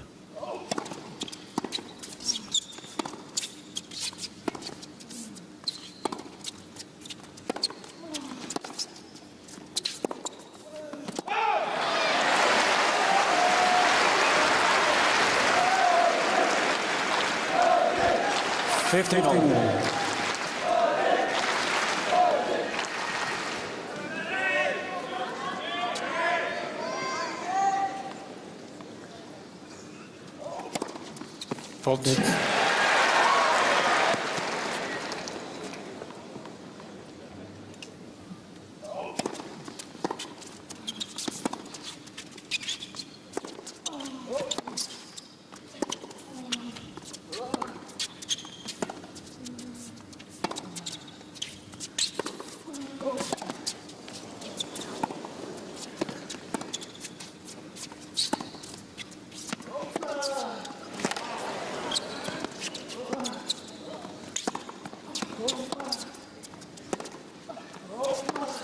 I reckon we saw just about every trick in the book there. That was fantastic.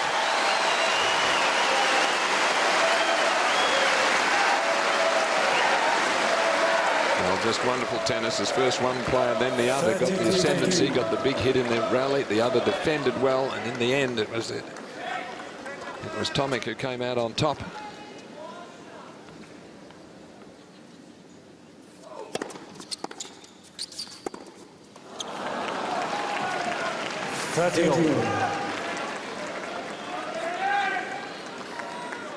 Now the acid test is on. Alexander Dogopolov. Is this his last chance? Well,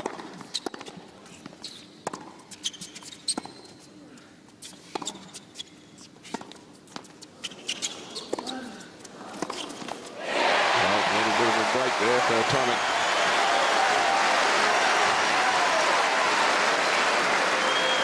The net cord popping up and allowing him to come forward and apply the pressure there, force the error.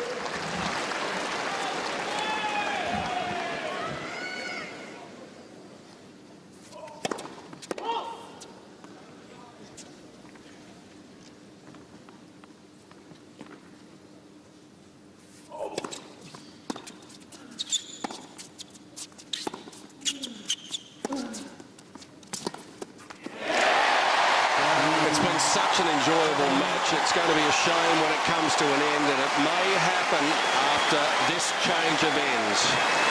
Dogopolov will serve to keep it going. 5-2, final set.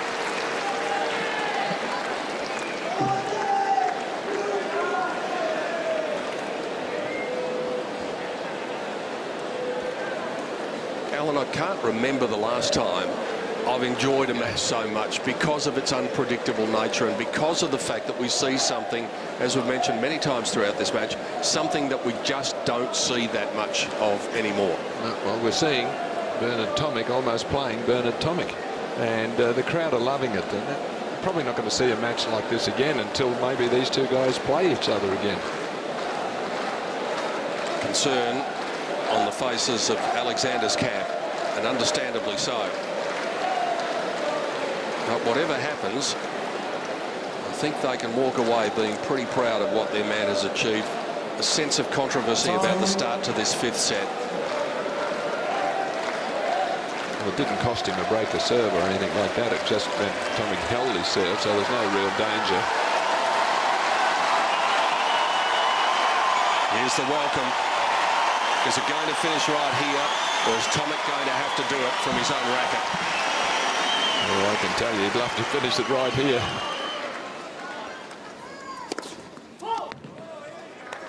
Please.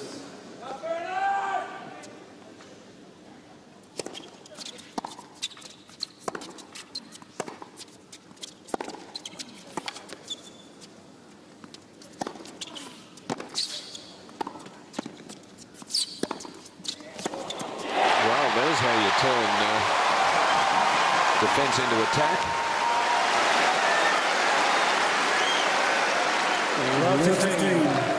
He looks certain to lose that rally. Notice the only two not smiling in the Tomic box were dad and sister. Not yet.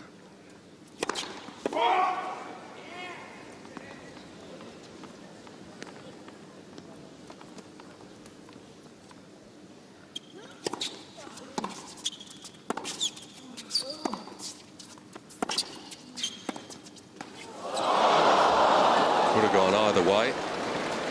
15 all. It was like that set point of Leighton Hewitt last night when he had the net caught against Andy Roddick and the ball just seemed suspended in mid-air for a while, rolled across the top of the tape.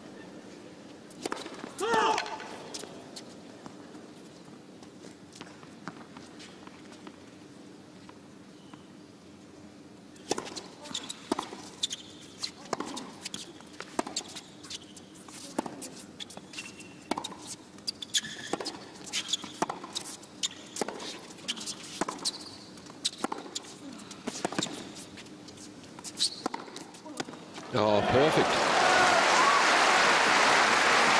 That is winner number 77, and he might lose the match. Part of the reason that he might lose the match is because he's also had 77 unforced errors.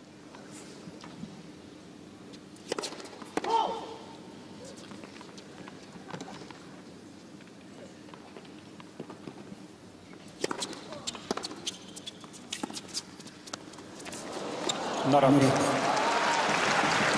And all of this rolling coming off a performance of a guy whose first serve percentage is 45. It's unbelievable that he's been able to hang in there for as long as he has. It's a testament to his fighting qualities.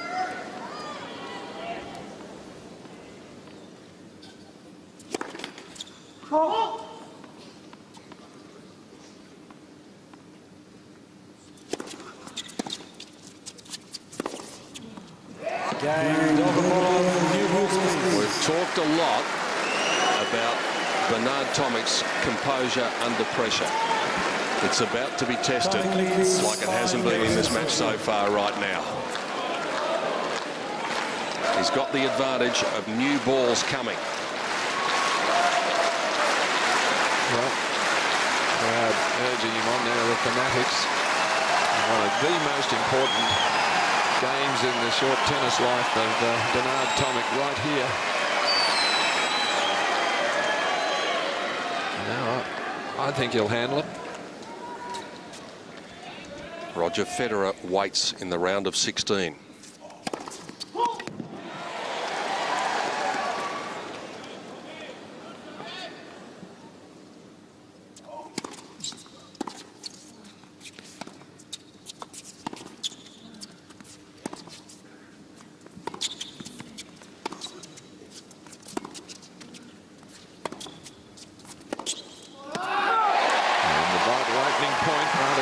nicely played by Bernard.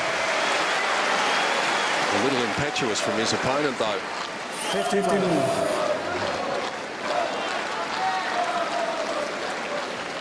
By the same token, it is now or never for the Ukrainian. He's got to try something.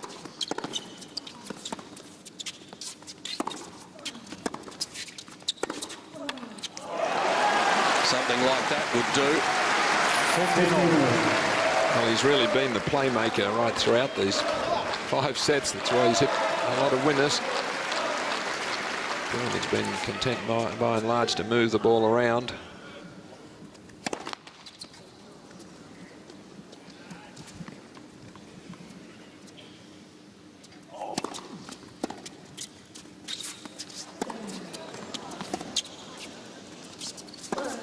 Oh, what a shot.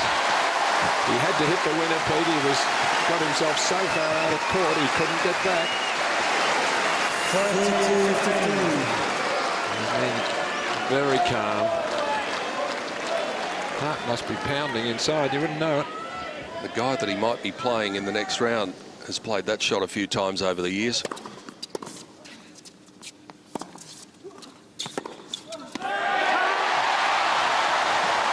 Good little fake from Burnett. It looked like he was going to move forward. When they write the story of these 2012 Australian Open Championships, this match will be right up there in the folklore of it. It's been exhilarating, enjoying, dramatic. It's had everything.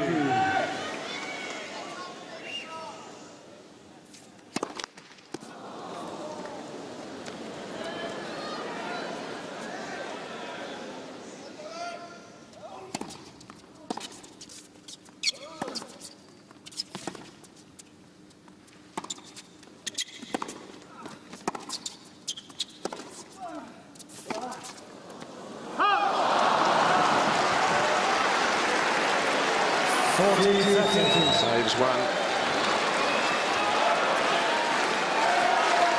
Tomic looking for one big first serve here to finish it off. And if he does finish it here, they'll finish on exactly the same number of points for the match. An indicator of just how tight it's been. Oh, crowd was up prematurely.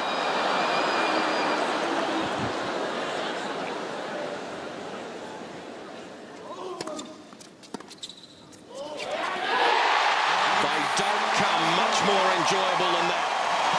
The teenage dream continues at Melbourne Park. What a great battle. They're getting a standing ovation and they both deserve it. Bernard Tomic heads to Roger Federer in the round of 16 at the Australian Open. 3 hours and 49 minutes, 6-3 in the 5th. Alan Stone, how good was that? Well, it's one of the most remarkable matches that I think we've ever seen here at Melbourne Park. Two players who played a similar style of tennis. They just nearly worked each other into the ground there. I've never seen so many angles and drop shots and rallying shots. Only rallies going over 20 hits. Tomic played a little bit passively. And here's the applause now for Dogopolov, and certainly very well deserved. Played a wonderful match. And great to see the crowd acknowledging him after he maybe got them offside at the start of the last set. That was a truly remarkable match. Bernard Tomic goes through to the round of 16 and sets up a date with Roger Federer, his best Australian Open result.